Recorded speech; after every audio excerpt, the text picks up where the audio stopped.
দেখুন, অনেক সময় পুলিশ প্রশাসন মনে করে সংবাদ মাধ্যমের ভূমিকাটা হওয়া উচিত ওই সোনার কেল্লার জটায়ুর মতো, ঠোঁটের ওপর আঙুল রেখে বলতে হবে কোনো প্রশ্ন নয়, কোনো প্রশ্ন নয়।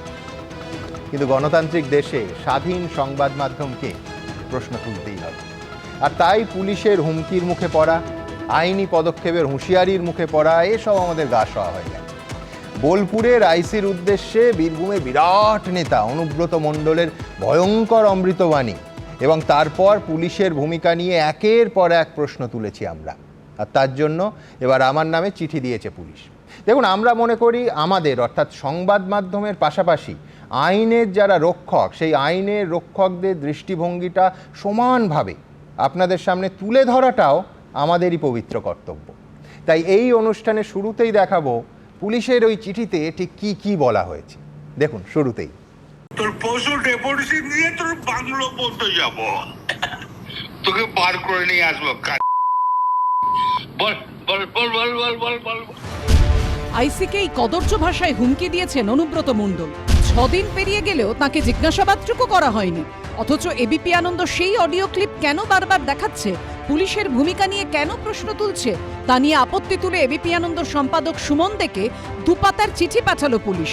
চিঠিতে তারা লিখেছে, আমরা আপনাকে আন্তরিকভাবে অনুরোধ করছি যে আপনি বিতর্কিত অডিও ক্লিপটি ক্রমাগত প্রচার করবেন না এবং আইন প্রয়োগকারী সংস্থার কর্মকাণ্ড সম্পর্কে আপনার ব্যক্তিগত মূল্যায়ন প্রকাশ করবেন না। পুলিশের বিরুদ্ধে অভিযোগ তোলার আপনার এই লাগাতার চেষ্টা কাঙ্ক্ষিত নয়। আইনের দৃষ্টিতে এর সংযম প্রয়োজন। অর্থাৎ পুলিশের বার্তা পরিষ্কার, অনুব্রত মণ্ডলের কদর্য আক্রমণের এই ভাইরাল অডিও ক্লিপ যেন বারবার না দেখানো হয়। 6 দিনে অনুব্রত মণ্ডলকে যারা জিজ্ঞাসাবাদ করেনি সেই পুলিশকে কেন নিষ্ক্রিয় বলা হয়েছে তা নিয়েও ঘোর আপত্তি তাদের। এবিপি আনন্দ সম্পাদক সুমন দেকে এই চিঠিতে বীরভূম জেলা পুলিশ লিখেছে, এফআইআর দায়েরের পর তদন্তকারী অফিসারের সামনে হাজির হওয়ার জন্য তাকে 30/5/2025 তারিখে আইন অনুযায়ী নোটিশ দেওয়া হয়েছে। এটা দুর্ভাগ্যজনক যে আপনি একটি প্রথম সারির সংবাদ মাধ্যমের অংশ হয়ে অনুব্রত মণ্ডলের বিতর্কিত অডিও ক্লিপটি বারবার সম্প্রচার করছেন এবং মামলা সংক্রান্ত তথ্য পুলিশ এখনো অবধি যে আইনি পদক্ষেপ নিয়েছে তা ন্যূনতম যাচাই না করেই পুলিশি নিষ্ক্রিয়তার অভিযোগ তুলছেন। আপনি চ্যানেলে ক্রমাগত যে অভিযোগ তুলেছেন তা তথ্যগতভাবে ভুল, অন্যায্য, যাচাই না করা এবং অসত্য। এই ধরনের অভিযোগে কারো ভালো হবে না, বরং এতে পুলিশের ভাবমূর্তি ক্ষুণ্ণ হতে পারে। আপনি কোনো ভালো উদ্দেশ্যে এই অভিযোগ তোলেননি, বরং এতে মিশে রয়েছে বিদ্বেষ। অনুব্রত মণ্ডলকে গত শনি ও রবিবার তলব করেছিল পুলিশ, কিন্তু অসুস্থতার কারণ দেখিয়ে সেখানে যাননি তিনি, অথচ শনিবারই দিব্যি তৃণমূলের পার্টি অফিসে পৌঁছে গিয়েছিলেন তিনি। এই আবহেই এবিপি আনন্দ সম্পাদককে দেওয়া চিঠিতে পুলিশই লিখেছে, নোটিশের জবাবে চিকিৎসার কারণ উল্লেখ করে সময় চেয়েছিলেন অভিযুক্ত। তিনি প্রয়োজনীয় মেডিকেল সার্টিফিকেট জমা দিয়েছিলেন, যাতে বলা হয়েছে চিকিৎসক তাকে বিশ্রামের পরামর্শ দিয়েছেন। মেডিকেল সার্টিফিকেটে দেওয়া তথ্য দেখে তদন্তকারী অফিসার অভিযুক্তের অবস্থা জানতে পারেন এবং তদন্ত চালিয়ে নিয়ে যান। তাই তদন্ত থমকে রয়েছে এবং পুলিশ বিষয়টা নিয়ে চুপচাপ বসে আছে, সামগ্রিকভাবে এটা বলা ভুল। এটা আইনের নির্দিষ্ট মাপকাঠি মেনেই তদন্ত চালিয়ে নিয়ে যেতে হবে, তা থামালে চলবে না। অনুব্রত মণ্ডলের অডিও ক্লিপ না চালাতে বলার পাশাপাশি চিঠির শেষ অংশে লেখা হয়েছে, আমাদের আশা ও বিশ্বাস এই বার্তা পাওয়ার পর আপনি ওই মামলার তদন্ত সম্পর্কে ভুল মূল্যায়ন থেকে নিজেকে বিরত রাখবেন, নয়তো আমরা ধরে নেব যে এই সম্প্রচার ইচ্ছাকৃত এবং পুলিশের ভাবমূর্তি নষ্ট করার চেষ্টা। তখন পুলিশের বিরুদ্ধে এ ধরনের ইচ্ছাকৃত এবং উদ্দেশ্য প্রণোদিত অভিযোগের ধারাবাহিক প্রচারের জন্য আপনার বিরুদ্ধে আইন অনুযায়ী যথাযথ ব্যবস্থা নিতে বাধ্য হব। সেক্ষেত্রে আর কোনো রকম যোগাযোগ করা হবে না। এবিপি আনন্দ। ভাবুন, যে কদর্যতম গালিগালাজ করা হলো একজন কর্তব্যরত পুলিশ অফিসারকে, দেখালো এবিপি আনন্দ, স্পষ্ট দাবি তুলল যে অনুব্রত মণ্ডলকে গ্রেফতার করতে হবে, না হলে গোটা রাজ্যের পুলিশ বাহিনীর মনোবল ভেঙে যাবে। আবার বলছি, কেন? একজন কর্তব্যরত আইসি এবং তার মা এবং তার স্ত্রীকে চূড়ান্ত অপমান করার জন্য। আর বীরভূম পুলিশ আজ চিঠি পাঠালো আমাকে, আমার বিরুদ্ধে আইনি ব্যবস্থার হুঁশিয়ারি দিয়ে, যে কেন আমরা বলেছি যে এই ক্ষেত্রে পুলিশ নিষ্ক্রিয়। আমরা প্রশ্ন তুললাম, অনুব্রতর বিরুদ্ধে ব্যবস্থা নেওয়া হচ্ছে না কেন? আর বীরভূম পুলিশ চিঠি দিয়ে বলছে আমাদের বিরুদ্ধে ব্যবস্থা নেওয়া হতে পারে। শুধু তাই নয়, অডিও ক্লিপ প্রকাশ্যে আনার জন্য অনুব্রত মণ্ডলের এই কদর্য চেহারা সামনে এসেছে, সেই অডিও ক্লিপ যাতে আমরা বারবার প্রচার না করি তার জন্য চিঠিতে বলা হলো।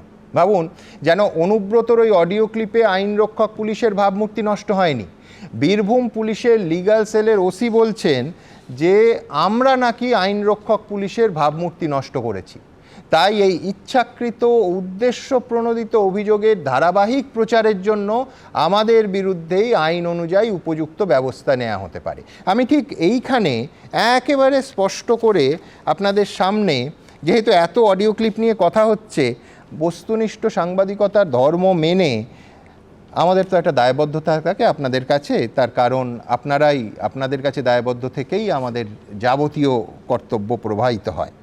যে অডিও টেপ নিয়ে এত বিতর্ক, এবিপি আনন্দকে পুলিশের চিঠি, সেই অডিও টেপটা আরেকবার আপনাদের সামনে রাখি, বরঞ্চ একবার নিজেরা শুনে নিন, দেখুন।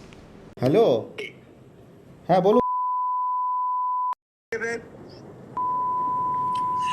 তোর পশু ডেপুটেশন দিয়ে তোর বাংলো পর্যন্ত যাব, তোকে বার করে নিয়ে আসবো। বল বল বল বল বল বল বল বল। হ্যালো, বল। না, আপনি কি বলছেন? আমি অনুব্রত মন্ডল বলছি।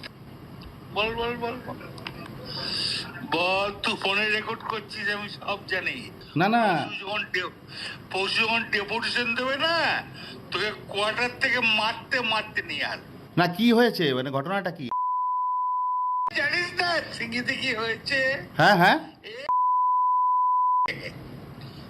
এই পশু তো কাল পশু ডেপুটেশনের ডেট কর, বার করে 13,000 বোলপুরের লোক হয়েছে না? 13,000? 12,000 লোক হয়েছিল বোলপুরে। প্রচুর লোক। কথা বলেছি তোর মাকে ইচ্ছা হচ্ছে রে বউকে। আপনি আপনি আপনি একজন দায়িত্বপ্রাপ্ত লোক, আপনি এভাবে কথা বলছেন? তোর ডেপুটেশন, পশু ডেপুটেশন ডেট কর, ওকে অফিস থেকে ওই ঘর থেকে বার করার দায়িত্ব আমার। রাজীব কুমার, আমি উপরত মন্ডল বলছি। সরাবে না নাকি? হ্যাঁ, পশু ডেপুটেশন দিয়েছি, মারবে কি? মারবো দেখুন আমি। আমার 10,000 লোক হয়েছে বোলপুরে,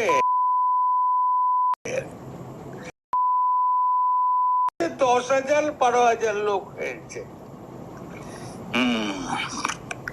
এক কাজলের গু খায়, তাই না? আমাদের ভুল বললাম? আমরা কারোর লোক নই, আপনি ভুল ভাবছেন।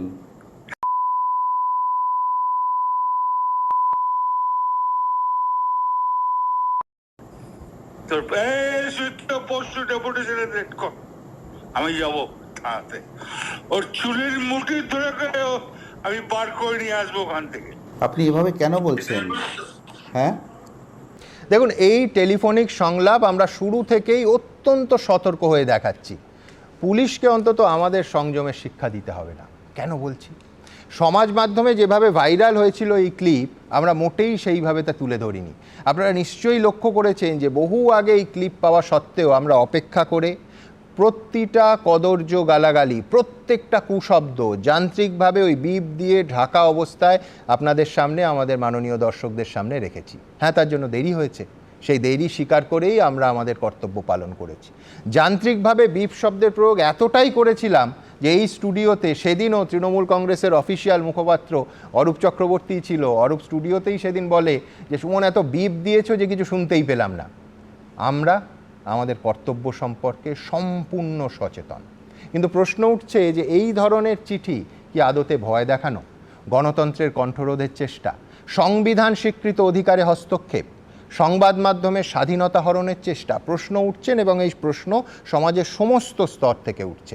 আজকে আমার প্রথম অতিথি যিনি, তার কাছে আমি শুধু সুপ্রিম কোর্টের প্রাক্তন বিচারপতি হিসেবে যাব না, রাজ্য মানবাধিকার কমিশনের প্রাক্তন চেয়ারম্যান হিসেবে যাব না, একজন সাধারণ নাগরিক এবং ঘটনাবলীর একজন দর্শক হিসেবে, এবিপি আনন্দের একজন দর্শক হিসেবে জাস্টিস অবসরপ্রাপ্ত বিচারপতি জাস্টিস অশোক গাঙ্গুলির কাছে আমার প্রথম প্রশ্ন থাকবে, আপনি চিঠিটা দেখলেন এবং এই চিঠি নিয়ে কোনো মন্তব্য আমরা করছি না, আপনার চিঠিটা দেখে ঠিক কী মনে হলো আজকের প্রেক্ষিতে? দেখুন, চিঠিটা আমি পড়লাম, চিঠিটা দেখে কিন্তু কোথায় অসত্য মানে আপনারা সংবাদ পরিবেশন করেছেন বা কোথায় অবজেকশনেবল কথাবার্তা বলেছেন সেটার কিন্তু কোনো উল্লেখ নেই। সেখানে চিঠিতে বলা হয়েছে আপনারা যেটা করেছেন সেটা যেন আর না করেন, এবং যদি ভবিষ্যতে করেন তাহলে পুলিশি হুমকি দেওয়া হয়েছে। এতে সম্পূর্ণভাবে আপনাদের সংবাদ মাধ্যমের যে সাংবিধানিক মৌলিক অধিকার আছে, সংবিধানের 19-1 ক ধারায় যে সংবাদ পরিবেশন করা এবং সাধারণ নাগরিকের যে অধিকার আছে সংবাদ জানার, রাইট টু নো, আর আপনাদের যে অধিকার আছে রাইট টু ইনফর্ম, এই দুটো অধিকারই কিন্তু অঙ্গাঙ্গিভাবে জড়িত 19-1 ক ধারায়। এবং এই যে অধিকার, এটাকে ক্ষুণ্ণ করতে গেলে আমাদের সংবিধানে বলা আছে রিজনেবল রেস্ট্রিকশনের মাধ্যমে সেগুলোকে আটকানো যায়। সেই রিজনেবল রেস্ট্রিকশন কিন্তু আইনের সাহায্যে হয়। এরকম পুলিশি একটা অ্যাডমিনিস্ট্রেটিভ অর্ডারও নয়, এটা পুলিশের চিঠির মাধ্যমে সেই অধিকারকে আটকানো যায় না, যদি না এটা পুলিশ স্টেট হিসেবে গণ্য হয়। এই চিঠিটা পড়লে যে কোনো লোক বলবে যে পশ্চিমবঙ্গ আর গণতান্ত্রিক রাজ্য নয়, এটা একটু পুলিশি স্টেট হিসেবে পরিণত হয়েছে। আপনি ব্যাপারটা একটু ভালো করে বুঝুন। আপনি নিশ্চয়ই খেয়াল করেছেন যে এখানে সেকশন 35(3) যে নতুন ভারতীয় নাগরিক সুরক্ষা সংহিতা আছে, সেই অনুযায়ী নোটিশ দেওয়া হয়েছে অনুব্রত মণ্ডলকে তাকে আসার জন্যে 30 তারিখে 31 তারিখে, এবং তিনি আসছেন না কেন? খুব একটা অত্যন্ত অত্যন্ত ভেগ একটা কথা, যে পুলিশ তার ডাক্তারবাবু বলেছেন তিনি বেড রেস্টে থাকবেন। কিন্তু যে লোকটার সম্বন্ধে বেড রেস্টে থাকার কথা বলা হচ্ছে, তিনি কয়েকদিন আগে পুলিশকে বলছিলেন মারতে নিয়ে আসবেন, তিনিই বলছিলেন ডেপুটেশনে যাবেন, এবং 30 তারিখে তাকে দেখা গেছে পুলিশের কাছে না গিয়ে অন্য জায়গায় যেতে। সুতরাং বেড রেস্টের ব্যাপারটা কিন্তু খুব ধোঁয়াশা। এবং 35(4) বলছে যে মানুষ এই নোটিশটি পাবে, ইট shall be the duty of that person to comply with the notice. এটা একটা স্ট্যাটিউটারি ডিউটি। এখানে কি করে তিনি সেই ডিউটিটা পালন করছেন এবং তদন্ত প্রক্রিয়া কিভাবে আইন মেনে হচ্ছে, এইটা যদি একটা নিদর্শন হয়, তাহলে যে কোনো লোক তো এই ধরনের নোটিশ পেলে একটা পুলিশের একটা ডাক্তারবাবুর সার্টিফিকেট দিয়ে দেবেন, বলবে আমি অসুস্থ। কি অসুখ হয়েছে তার যে তিনি বেড রেস্টে আছেন? কোন ডাক্তারবাবু তাকে দেখছেন? তিনি কি হাসপাতালে গেছেন? কবে থেকে বেড রেস্টে আছেন? কোনো কিছু উল্লেখ নেই। তাহলে একটা তদন্ত প্রক্রিয়াকে এইভাবে বানচাল করার অধিকার কি কারোর আছে? তিনি যেহেতু শাসক দলের একজন ক্ষমতাশালী প্রভাবশালী নেতা, তিনি কি আইনের ঊর্ধ্বে? এই সমস্ত প্রশ্ন তো আমরা করতেই পারি একজন নাগরিক হিসেবে, এবং আপনাদের এই সমস্ত প্রশ্নের উপর আপনাদের মানে ইনফরমেশন দেয়া আপনাদের কাজ, খবর পরিবেশন করা আপনাদের duty. It is your constitutional right. এখানে কি করে আপনাদেরকে এইভাবে ধমক দেয় আমি তো বুঝতে পারি না। এবং সেটা একটা কোনো আইনের তারা অবতারণা করছেন যে এই আইনের আপনারা লঙ্ঘন করছেন, এইটা প্রচার করে কোথাও নেই। জাস্টিস গাঙ্গুলি, অসংখ্য ধন্যবাদ। আপনি মারাত্মক একটা আশঙ্কার কথা বললেন যে এটা কি কার্যত পশ্চিমবঙ্গ একটা পুলিশ স্টেট হতে চলেছে। আমি জানি না, আশঙ্কার থেকে একটা পরিষ্কার প্রতিজ্ঞা, নতুন করে বলার কিছুই নেই, যে আমরা দায়বদ্ধ একমাত্র আমাদের দর্শকদের কাছে। সংবাদ মাধ্যমের একমাত্র দায়বদ্ধতা সেখানে। পুলিশ খুব স্পষ্ট এই চিঠি থেকে যে আমাদের কাজে খুশি নয়, পুলিশকে খুশি করার দায় এবং দায়িত্ব সংবাদ মাধ্যমের নয়, বরঞ্চ বহু ক্ষেত্রে স্বাধীন সংবাদ মাধ্যমের দায় এবং দায়িত্ব পুলিশের খুশি হওয়ার পরিপন্থী। এবং ঠিক সেই কারণে একটা করে আমি ভেঙে প্রত্যেকটা পুলিশের আমার বিরুদ্ধে যা অভিযোগ ভেঙে এই অনুষ্ঠানে দেখাবো। কিন্তু তার আগে এই শহরের বেশ কিছু কৃতি মানুষ, প্রাক্তন পুলিশকর্তা নজরুল ইসলাম, শিল্পী কৌশিক সেন, বাদশা মৈত্র, আইনজীবী বিক্রম বন্দ্যোপাধ্যায়, কি বলছেন তারা এই চিঠি নিয়ে দেখাবো। পুলিশ ঠিক কাজ করতে পারছে না, সেই জন্যে পুলিশের মুখ পুড়ছে যাকে বলা যায়, এবং এই মুখ পোড়াটা যাতে কম হয় তার জন্য এই নোটিশ। যে কদর্য ভাষায় বলছেন সেটা পুলিশের লোকেরা চুপ করে কি করে বসে আছে, একমাত্র কারণ যে মমতা ব্যানার্জি তাদেরকে ধরতে বলেনি। তো এই অবস্থায় আপনাদেরকে যদি থামিয়ে দেওয়া যায়, আপনারা যদি এটা বেশি না দেখান, তাহলে লোক তো কদিন পরে ভুলে যাবে। অতএব পুলিশ নিরপেক্ষভাবে আইন অনুসারে যেটা করা উচিত ছিল সেটা করছে না। তো সেটা যদি কোনো গণমাধ্যম দেখায়, তো তার ওপর যে কোনোভাবে চাপ সৃষ্টি করা মানে তো সেটা কণ্ঠরোধ করা। পুলিশের একটা ব্যর্থতা ঢাকতে পুলিশ আরও ব্যর্থতা নিয়ে আসছে সামনে। দ্বিতীয় কথা, আইনের বইতে কিন্তু পরিষ্কার বলে দেওয়া আছে ফ্রিডম অফ প্রেস কতটুকু। Freedom means absence of control, interference or restriction. ABP আনন্দকে নোটিশ দেওয়া হয়েছে জেনে আমার অত্যন্ত খারাপ লাগলো, এবং মনে হলো যে পুলিশ তার ব্যর্থতা ঢাকতে সংবাদ মাধ্যমকে বলির পাঠা করছে। তৃতীয় কথা হলো, আইনানুগ নোটিশ দেওয়া যেতে পারে, কিন্তু কার পয়সায়? জনগণের পয়সায়। এখন অবধি কি ট্র্যাক রেকর্ড, কটা ক্ষেত্রে রাজ্য সরকার লাভবান হয়েছে বা জয়ের মুখ দেখেছে? এখানে আদালতের আশ্রয় নিতে গেলে আমি নিশ্চিত করে বলতে পারি, যারা নোটিশ দিচ্ছেন বা যারা মামলা করবেন বলে ভয় দেখাচ্ছেন তাদেরই মুখ পুড়বে। আমি ব্যক্তিগতভাবে নিউজটা দেখেছি। এবিপি আনন্দ কিন্তু প্রথা মেনে, নিয়ম মেনে, বিপ শব্দ দিয়ে খারাপ কথাগুলোকে ঢেকে দিয়ে শোনাচ্ছে। আর এরকম একটা জঘন্য ঘটনা, সেটা মানুষের সামনে তো আসাই উচিত, বারবার আসা উচিত। আমার কি মনে হয়, তারা কি লজ্জা পাচ্ছে যে ক্ষমতায় থাকা যে দল, সেই দলের একজন তাবড় নেতা তাদেরই প্রশাসনকে এরকমভাবে গালিগালাজ করছে, ফলে পুলিশের লজ্জা হচ্ছে। ফলে পুলিশ যাকে ধরার তাকে না ধরে সে সত্যি বলছে কি মিথ্যে বলছে তার স্বাস্থ্য নিয়ে সেটা তদন্ত না করে সংবাদ মাধ্যমের কণ্ঠরোধ করতে চাইছে। এর থেকে হাস্যকর আর কিছু হতে পারে না।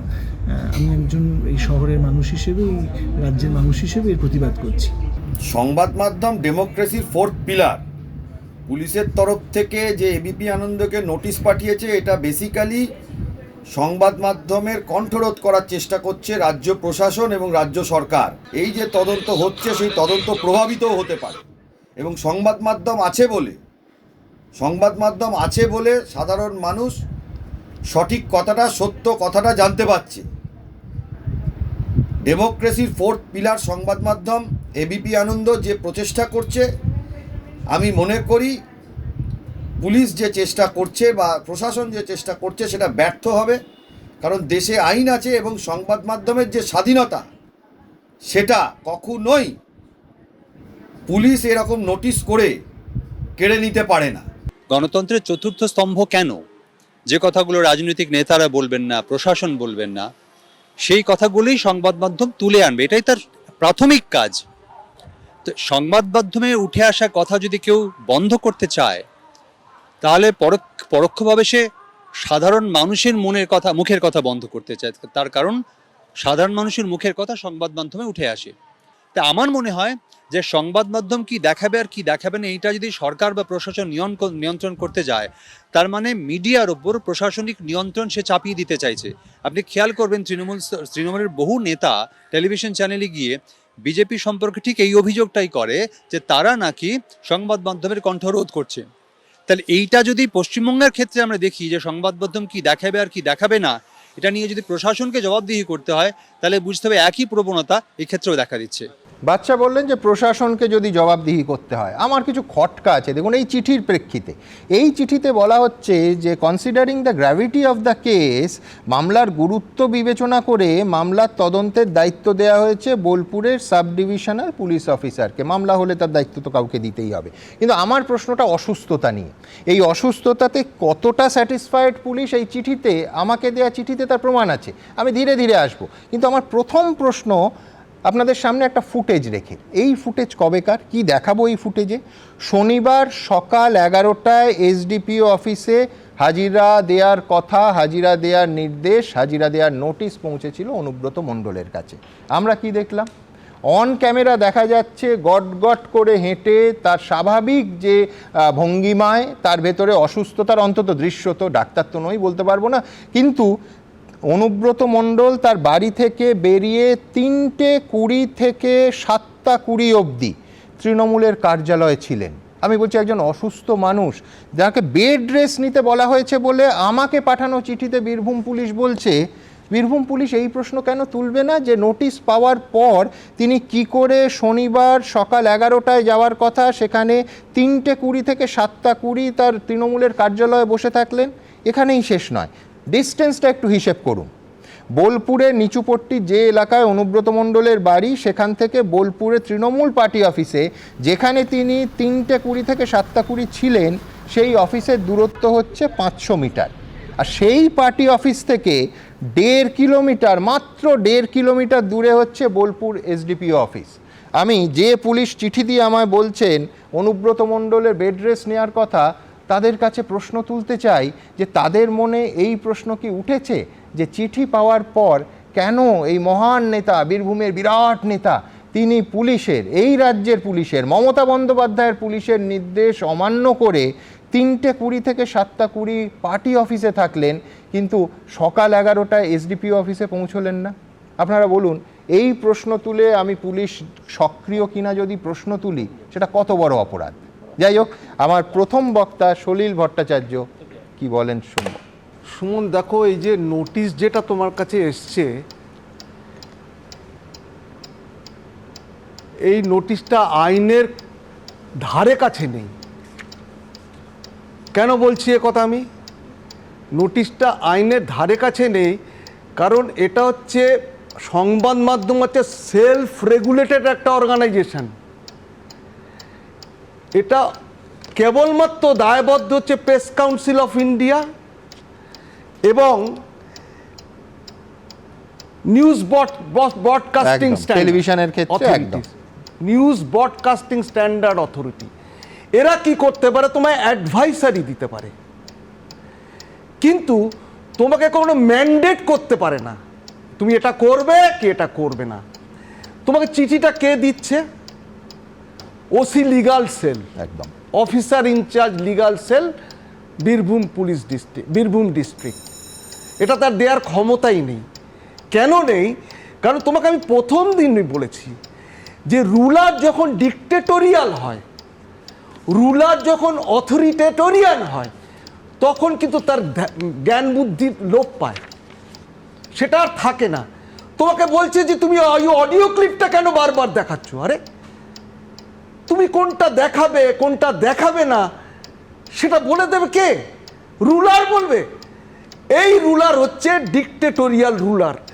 আজকে যার জন্য আজকে এই অবস্থা। যেদিন নোটিশও ডিফাই করলেন উনি, ডিফাই করে সেই নোটিশের টাইমটাকে অগ্রাহ্য করে পার্টি অফিসে গিয়ে ওখানে বিকেল 5টা অবধি ওখানে বসে হইলেন, তখন police has got every right যে ওকে গিয়ে অটোমেটিক অ্যারেস্ট করতে পারতো। অটোমেটিক অ্যারেস্ট করে তোমাকে আরও দেখবে, তুমি যদি তোমার যে চিঠিটা যেটা এসছে তাতে দেখবে Arnesh Kumar versus Bihar, state of Bihar, যেটা সুপ্রিম কোর্টের রায় রয়েছে, তাতে কিন্তু এটা রয়েছে যে চেকলিস্ট আছে। তুমি যদি দেখো যে অ্যাকিউজ, যে অভিযুক্ত, তাকে যদি ইমিডিয়েটলি গ্রেপ্তার না করা হয় তাহলে ইনভেস্টিগেশনে প্রভাব পড়বে, উইটনেসরা ইনফ্লুয়েন্সড হবে, তোমাকে সেই চেকলিস্ট এক এক করে টিকমার দিয়ে তোমাকে ফরওয়ার্ড করতে হবে to the court of judicial magistrate, তাকে পাঠাতে হবে। সেটাও করা হলো না। উপরন্তু কি হলো? তোমাকে একটা চোখ রাঙানি, is a criminal intimidation to the electronic media, prime media of the country, one of the prime medias of the country. এইবার দেখো, আসলে কি নিজের অসফলতা, নিজেদের ব্যর্থতা ঢাকতে গিয়ে এটা আবার একটা অন্যদিকে ঘোরানো, একটা গুলিয়ে দেওয়ার একটা টেন্ডেন্সি, আর কিছু বলে আমার মনে হচ্ছে না। এবং থ্রেটনিং উইথ ডায়ার কনসিকোয়েন্স। মামলা তুমি করতে পারো, ফিরদৌস শামীম বলুক যে এটা তুমি মামলা তুমি করতে পারো, to put electronic media under threatening, তার এগেনস্টে করতে পারে। যে ইস্যুয়েন্স যেখান থেকে ইস্যু হয়েছে এই চিঠিটা, তার এগেনস্টে করতে পারো। সুতরাং আমার মনে হয় যে এরকমভাবে কিন্তু সংবাদ মাধ্যমকে এরমভাবে থামিয়ে দেওয়া যাবে না। এটাই হচ্ছে বিকজ এই ডিক্টেটোরিয়াল রুলাররা কি করে জানো তো, they always enjoy to exercise absolute power. Absolute পাওয়ারটা তারা এনজয় করতে ভালোবাসে যখন মাথার আর ঠিক থাকে না। ধন্যবাদ তুমি কি এটা- সলিলদা। আমি আসবো, আমি বলছিলাম না যে এই চিঠিতে বলা হচ্ছে, লেখা হচ্ছে আমাকে দেয়া চিঠিতে, হি অর্থাৎ Anubrata Mondal submitted necessary medical certificate conveying that he has been advise bed rest by the attending physician. এইখানে তো আমাদের আরও বড় প্রশ্ন। আমি বলছি ভাবুন পুলিশ কতটা কনভিন্স যে আমাকে এই চিঠিতে তারা বলছে যে তারা এই মেডিকেল সার্টিফিকেটের কথা, আমি বলছি মেডিকেল সার্টিফিকেটের বৈধতা নিয়ে প্রশ্ন তো আমি গতকালও তুলেছি, আজও তুলব। কেন? তার কারণ শান্তিনিকেতন মেডিকেল কলেজ ও হাসপাতাল কর্তৃপক্ষ বলছেন যে এই বৈধতা নিয়ে তারা সংশয়, তারা বিভাগীয় তদন্ত শুরু করছেন এই ডাক্তারের বিরুদ্ধে। কল্পনা করতে পারছেন যে মেডিকেল সার্টিফিকেট ইস্যু হয়েছে তাই নিয়ে সেই কর্তৃপক্ষ তদন্ত শুরু করছেন, আর পুলিশ স্যাটিসফাইড, এতটা স্যাটিসফাইড যে আমাকে চিঠিতে লিখছে। আমি একদম পরিষ্কার এখানে আপনাদের সামনে প্রশ্ন তুলতে চাই যে অনুব্রত মণ্ডলকে এই মেডিকেল সার্টিফিকেটটা কে দিয়েছেন? আমি গতকাল বিস্তারিতভাবে দেখিয়েছি, পরশুদিন আরও বিস্তারিতভাবে দেখিয়েছি। সেটা হচ্ছে চিকিৎসক হিটলার চৌধুরী, অন্তত রেজিস্ট্রেশন নাম্বার তাই বলছে। BMOH block medical officer of health, অর্থাৎ প্রশাসনিক পদ, তিনি সরকারি চিকিৎসক। তিনি শান্তিনিকেতন মেডিকেল কলেজ ও হাসপাতালের সঙ্গে যুক্ত হলেন কি করে? তিনি সেই প্যাডে একটা সম্পূর্ণ বিএমওএইচের মতো নন প্র্যাকটিসিং পোস্টে বসে কি করে শান্তিনিকেতন মেডিকেল কলেজ অ্যান্ড হাসপাতালের প্যাডে কীভাবে সার্টিফাই করতে পারেন? এই প্রশ্ন নিয়ে শান্তিনিকেতন মেডিকেল কলেজ আর হাসপাতাল নাকি বিভাগীয় তদন্ত শুরু করেছে, এবং সেই মাননীয় চিকিৎসক নেপোলিয়ান, মার্জনা করবেন, হিটলার চৌধুরী, না জার্মানির নয়, বীরভূমের, তাকে আমরা গতকাল প্রায় 48 ঘন্টা হয়ে গেছে এখন, গতকাল এবং আজ খুঁজে বেড়াচ্ছি, তাকে খুঁজে পাওয়া যাচ্ছে না। নানাভাবে তার সঙ্গে যোগাযোগ করার চেষ্টা করছি, খুঁজে পাওয়া যাচ্ছে না। কিন্তু তার সেই অসাধারণ মেডিকেল সার্টিফিকেটে পুলিশ এতটা কনভিন্স যে তারা সুমনদেকে চিঠি পাঠাচ্ছে মেডিকেল সার্টিফিকেটটাকে শিরোধার্য করে। এইখানে আমার প্রশ্ন। এবং বিশ্বাস করুন, এই এখন থেকে আগামী এই উইকেন্ড, আগামী সপ্তাহে আমার বাইরে যাওয়ার কোনো পরিকল্পনা নেই। আমি কলকাতা শহরে আছি, অফিস আর বাড়ির মধ্যে থাকব। সুতরাং আরও যা যা বলেছেন না, তাই যদি মনে হয় তাতেও প্রশ্ন তোলা সংবাদ মাধ্যমের সেই অধিকার কেড়ে নেওয়া যাবে না। দুঃখিত, আপনাদের হতাশ করলাম, কি করব বলুন। কিন্তু এইখান থেকে আমি আমার পরের প্রতিবেদন এবং পরের বক্তার কাছে যাব। পরের প্রতিবেদনে দেখাবো যে কেন এত গোঁসা, কার গোঁসা কিন্তু বলছি না, দেখুন। পরশু যখন ডেপুটেশন দেবে না, তোকে কোয়ার্টার থেকে মারতে মারতে নিয়ে আসবে। একটা থানার আইসিকে অশালীন ভাষায় হুমকি, পরিবার তুলে গালিগালাজ, একটানা অবিরাম। তোর মাকে হচ্ছে রে বউকে। অনুব্রত মণ্ডলের এই কদর্য হুমকি নিয়ে শুরু থেকেই নিন্দায় সরব হয়েছে এবিপি আনন্দ। দেখুন, এই অডিও টেপটা শোনা মানে নিজের রুচির সঙ্গে যুদ্ধ করা। একেবারেই মানে সাধারণভাবে আমরা একটা খারাপ শব্দে একটা বিপ দিই, কিন্তু এটা বিপ দিয়েও শোনানো অত্যন্ত মুশকিল। কিন্তু এর ভেতর পরতে পরতে যেটা আছে সেটা হচ্ছে ঔদ্ধত্য, এবং সরাসরি রাজ্য পুলিশের ডিজি রাজীব কুমারের নাম করে তার অধস্তন একজন পুলিশ অফিসারকে হুমকি। শনিবার বাড়ি থেকে বেরিয়ে দিব্যি খোশ মেজাজে পার্টি অফিসে পৌঁছে গেছিলেন অনুব্রত মণ্ডল, অথচ ওই একই দিনে নোটিশ পেয়েও পুলিশের কাছে হাজিরা দেননি তিনি। রবিবার পুলিশ অনুব্রতকে দ্বিতীয়বার ডাকলে তাতেও যাননি তিনি। অসুস্থতার কারণ দেখিয়ে হাজিরা এড়িয়ে যান। কিন্তু তারপর পুলিশ কি করছে, এই প্রশ্নটা বারবার উঠেছে।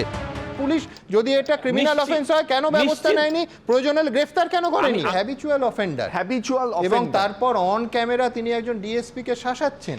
গ্রেফতার দূরস্থ, জেরাটুকু অবধি হয়নি। আবার বলছি, এই ঘটনার সঙ্গে রাজ্য পুলিশের 1,11,000 এবং কলকাতা পুলিশের 37,000 অফিসার ও কর্মীর এবং তাদের পরিবারের সম্মান জড়িত।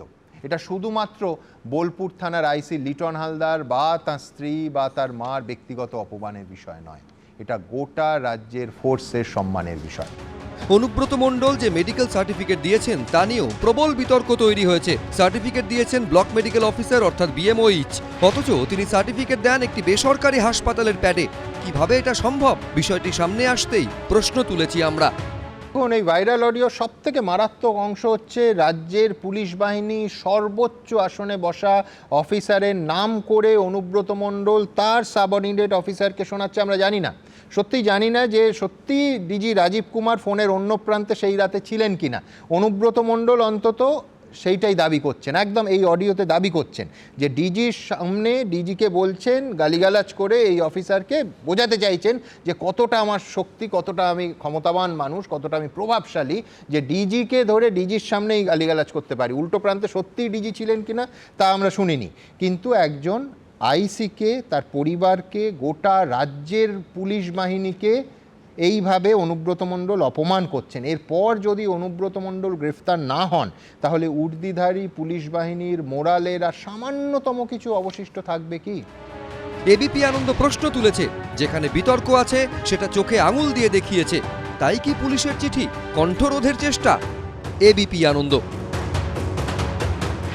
দেখুন, আমাকে দেয়া চিঠিতে মৃদুভাবে পুলিশ লিখছে, objectionable statement made by mister Anubrata Mondal. আপত্তিকর, মৃদু শব্দ, ঠিক আছে। এই আপত্তিকর ঘটনাটা কবে রেজিস্টার্ড হলো? 28শে মে, অর্থাৎ গত বুধবার বোলপুরের ওসিকে ফোন করে অনুব্রত মণ্ডল যা বলেছেন। আপত্তিকর আজকে আরেকটা বুধবার।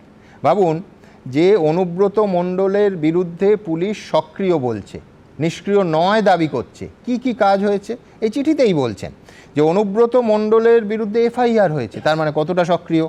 দুবার নোটিশ পাঠিয়েছে পুলিশ, কতটা সক্রিয়। এর বাইরে কি হয়েছে? অভিযোগকারী, ভুল শোনেননি, যার বিরুদ্ধে অভিযোগ তার কোনো ফোন টোন সিজ হয়নি। অভিযোগকারী আইসির 2টো ফোনই সিজ করেছে পুলিশ। এইটা যদি আমাদের রাজ্যের পুলিশের সক্রিয়তার উদাহরণ হয়, মার্জনা করবেন। রাজ্য পুলিশ এবং কলকাতা পুলিশের বিষয়ে আমার অত্যন্ত হাই এস্টিম। আমি মনে করি গিভেন আ ফ্রিডম তারা অত্যন্ত এফিশিয়েন্ট। তাদের যদি সঠিক স্বাধীনতা দেয়া হয়, তাদের ফ্রি হ্যান্ড দিলে তারা অত্যন্ত দক্ষ। আমায় এইটা বিশ্বাস করতে বলবেন না যে আমাদের দক্ষ রাজ্য পুলিশ মাত্র এই 3টে ছোট্ট ছোট্ট নিয়মতান্ত্রিক পদক্ষেপ যেটা অবধারিত সেইটা করে নিজেদের সক্রিয় বলে দাবি করবে। এর বাইরে অনেক কিছু করা যেত। কতটা কি করা যেত সেই নিয়ে আমার পরের বক্তা ফিরদৌস শামীম কি বলছেন। দেখুন, আমি প্রথমেই বলি, ভারতবর্ষের প্রতিটি নাগরিকের এই freedom of speech and expression আছে, এবং সেটা কতটা আছে এটা বোঝার জন্য একটা উদাহরণ দিই যে সুপ্রিম কোর্টের judgement, that is the law of the land. এবার সেই সুপ্রিম কোর্টের জাজমেন্ট সম্পর্কে আপনার ক্রিটিসাইজ করার অধিকার আছে, কিন্তু আপনার বীরভূম পুলিশের যে পুলিশ অনুব্রত মণ্ডলের কাছে গালাগালি খায় সেই পুলিশের অ্যাক্টিভিটি নিয়ে আপনার কোনো কিছু বলার অধিকার নেই। আমি জানি না বীরভূমে কি ভারতবর্ষের বাইরের কোনো সংবিধান চলে? আপনার ক্রিটিসিজম করার অধিকার আছে, ল অফ দ্য ল্যান্ড বলে যেটা ডিক্লেয়ার হয়েছে সেটাকে, মানে সেটাকে সঠিকভাবে বিশ্লেষণ করার সমস্ত অধিকার রয়েছে, কিন্তু বীরভূম পুলিশের কোনো অ্যাক্টিভিটি নিয়ে অধিকার আপনার নেই। আমি একটা কথা বলি, দেখুন এই সুপ্রিম কোর্ট জাজমেন্ট দিয়ে বলছে যে, যেমন ধরুন একটা অডিও আপনি যে কোন সোর্স থেকে পেয়েছেন, তথ্য সূত্র কি, এটা রিভিল করতে আপনি বাধ্য নন। সেটার অডিওটার ভ্যারাসিটি আছে কি নেই সেটা দেখবে ইনভেস্টিগেটিভ এজেন্সি। তথ্যসূত্র কি এটা আপনি জানাতে বাধ্য নয়, সুপ্রিম কোর্ট বলছে যে তুমি কখনো জানতে চাইতে পারো না। এবার বলি, এটা এই চিঠিটা যখন আমি দেখলাম, আমার জানেন তো পুরাতন দিনে ওই ডাকাতরা যখন ডাকাতি করতে আসতো না, শুনেছি নাকি তারা চিঠি দিয়ে ডাকাতি করতে আসতো। তো আমার অনেকটা দেখে এরকম মনে হলো যে চিঠি সেই মানে আপনাকে অ্যাজ ইফ হুমকি দিচ্ছে যে আপনার উপরে লিগাল অ্যাকশন হতে পারে। আচ্ছা, আমি প্রথম প্রশ্ন করছি, আচ্ছা এই চিঠিটা দেওয়া হলো under which provision of law? আইনের তো কোনো একটা প্রভিশনকে ইনভক করে চিঠিটা দেবে। আচ্ছা, এই বীরভূমের এই যে ওসিকে এই যে চিঠিটা দেওয়ার আইন কোন অধিকার বলে এটা দিয়েছে বলুন তো? আচ্ছা বলুন তো, যে এই যে হুমকি দিচ্ছে সংবাদপত্রকে, তো হুমকি, সরাসরি হুমকি সংবাদপত্রকে যে আপনি এই কাজটি করবেন না, প্রোহিবিট করছে। এই প্রোহিবিশন করার অধিকার, এই প্রোহিবিটি, এই যে অর্ডার, এটা আমি অর্ডারই বলবো, এ তো মানে ওসি সে নিদান দিচ্ছে যে আপনি এটা দেখাবেন না। ভারতবর্ষের সংবিধান যে অধিকার দিয়েছে, বীরভূমের একজন ওসি সে সেই অধিকারটা কেড়ে নিচ্ছে, কি সংবিধানের ঊর্ধ্বে নাকি? আমি মনে করি এই ওসির বিরুদ্ধে ইমিডিয়েট তার ঊর্ধ্বতন কর্তৃপক্ষের তাকে শোকজ করা উচিত, তাকে জানতে চাওয়া উচিত under which provision of law তুমি এটা করেছো, এবং তুমি ডিকটেট করছো সংবাদপত্রকে যে কিভাবে তারা অ্যাক্ট করবে। তোমার যদি মনে হয় যে এটা ইললিগাল, আমি তর্কের কাছে ধরে নিলাম এটা ইললিগাল অ্যাক্ট, বেআইনি অ্যাক্ট, তুমি সেই ইন অ্যাকর্ডেন্স উইথ ল তুমি অ্যাকশন নেবে, কিন্তু তুমি ডিকটেট করছো সংবাদপত্রকে যে এটা আপনি করবেন না। এই প্রহিবিশন তুমি কিভাবে চাপিয়ে দিতে পারো? এটা চাপিয়ে দিতে পারেন না, এবং আমি মনে করি এই চিঠি লেখার জন্য মনে হচ্ছে যে এটা একটা বার্তা যে এবিপি আনন্দকে বলো যাতে অন্য সমস্ত সংবাদ মাধ্যম, আমি 1 নম্বর চ্যানেলকে বলছি, সমস্ত সংবাদ মাধ্যম, সমস্ত ইউটিউবার, সমস্ত সোশ্যাল মিডিয়ায় শিক্ষা দিচ্ছি, দেখো আমি সময় থেকে একদম আমি কত দূর যেতে পারি। না আসলে এইটা দেওয়ার মাধ্যমে ওরা একটা বার্তা দিয়েছে। আমি কিছুক্ষণ আগে শুভময় বাবুকে বলছিলাম এই এক্স্যাক্টলি এই কথাটাই বলছিলাম যে এটা আসলে একটা বার্তা দেওয়া এবং অনেক কিছুকে চেপে রাখার জন্য এই চিঠি। আমি তবে একটা কথা বলি, এটা হচ্ছে আপনার এই মুকুটে না আরেকটি পালক যোগ হলো, এবং এটিকে আমার শংসাপত্র লেগেছে যে আপনি যে সঠিক কাজটি করেছেন সেটা বোঝা যায় ছত্রে ছত্রে। আচ্ছা বলুন তো, আমার মান্নাদের গানটা মনে পড়ছে যে মুকুটটা তো পড়ে আছে, রাজাই শুধু নেই। রাজা সত্যি নেই, কারণ এটা গণতন্ত্র। এখানে যারা নিজেদের রাজা বা রানী ভাবছেন কত বড় ভুল করছেন, পায়ের তলায় মাটিটা সরে গেলে হাড়ে হাড়ে টের পাবেন। এবং আমার সবথেকে চিঠির সবথেকে ইন্টারেস্টিং পার্ট যেটা লেগেছে সেটা হচ্ছে অ্যাজ ইফ তারা এক্সপ্লানেশন দিচ্ছেন যে মেডিকেল যে রিপোর্ট পেয়েছে তাদের স্যাটিসফাই হয়েছে। সে মেডিকেল নিয়ে কালকে আমি বলেছি, আর নতুন করে যাচ্ছি না, কিন্তু আমি ভাবছি যে বীরভূম পুলিশের কি অবস্থা যে অনুব্রত মণ্ডলের কাছে গালাগালি খাওয়ার পরে যে একটি সংবাদপত্রে একজন অত্যন্ত নামী একজন এডিটরকে তাকে এক্সপ্লানেশন দিতে হয় যে তারা এই যে মেডিকেল রিপোর্টে তারা স্যাটিসফাইড। এবার শব্দটা লক্ষ্য করো, হি সাবমিটেড নেসেসারি মেডিকেল সার্টিফিকেট, মানে যে সার্টিফিকেট নিয়ে সরকারি অফিসাররা বলছেন এটা হতে পারে না, তদন্ত করে দেখছি, বেসরকারি হাসপাতাল কর্তৃপক্ষ বলছেন যে আমরা বিভাগীয় তদন্ত শুরু করছি, কি ব্যাপার? সেখানে পুলিশ বলছে নেসেসারি মেডিকেল সার্টিফিকেট, এরপরে আবার তদন্ত হবে। মানে এই সংশয় তো যে কোনো নাগরিকের উঠবে না। শোনো, অনুব্রত মণ্ডল কি আইনের ঊর্ধ্বে? আমি এবার একটা কথা বলি যে অন্বেষ কুমারের কোট করে বলা হয়েছে, তো অন্বেষ কুমার কিসের জন্য ছিল? মূলত আগে পুলিশ অপপ্রয়োগ করত, ক্ষমতার অপপ্রয়োগ করে তারা কি করত, উইদাউট এনি রিজন তারা কি করত, কাউকে অ্যারেস্ট করে নিত। এই অন্বেষ কুমারের জাজমেন্টের মুখ্য উদ্দেশ্য হচ্ছে যে নাগরিককে তদন্তে সহযোগিতা করার উদ্দেশ্যে তুমি নোটিশ সার্ভ করবে এবং নাগরিককে সহযোগিতার সুযোগ দেবে। এক্ষেত্রে কি হচ্ছে, এক্ষেত্রে যে সহযোগিতা যার করার কথা তিনি সহযোগিতা করছেনই না, তিনি পার্টি অফিসে যাচ্ছেন, পুলিশের কাছে যেতে পারছেন না। শুধু তাই না, ধরুন আমি ধরে নিলাম তর্কের খাতিরে যে মেডিকেল রিপোর্টটি জেনুইন, কিন্তু তারপরেও পুলিশের কি এই অধিকার নেই যে এই মেডিকেল রিপোর্টটি জেনুইন কি জেনুইন না সেটা তারা দেখে নেবেন?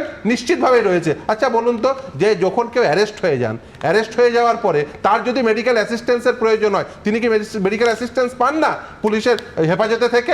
তাহলে এই অনুব্রত মণ্ডলকে যে মেডিকেল রিপোর্ট দিয়েছে সেই মেডিকেল রিপোর্ট জেনুইন কি জেনুইন না সেটা জানার, দেখার, বোঝার, সেটা নিয়ে তদন্ত করার সমস্ত রকম অধিকার রয়েছে। কিন্তু দেখা যাচ্ছে সরকারি medical officer, block medical officer of health, তিনি বেসরকারি ক্ষেত্রে গিয়ে একটি মেডিকেল সার্টিফিকেট দিয়ে দিচ্ছেন, প্রেসক্রিপশন করে দিচ্ছেন, আপনি তাতে স্যাটিসফাইড হয়ে যাচ্ছেন, সেটা নিয়ে কেউ প্রশ্ন তুলতে পারবে না, এবং আপনি নিদান দিচ্ছেন যে এই বঙ্গের নাম্বার 1 চ্যানেল তার একজন এডিটর তিনি কিভাবে চলবেন, তাকে কিভাবে সংবাদ পরিবেশন করতে হবে সেটা নিদান দিচ্ছেন বীরভূমের একজন অফিসার ইনচার্জ।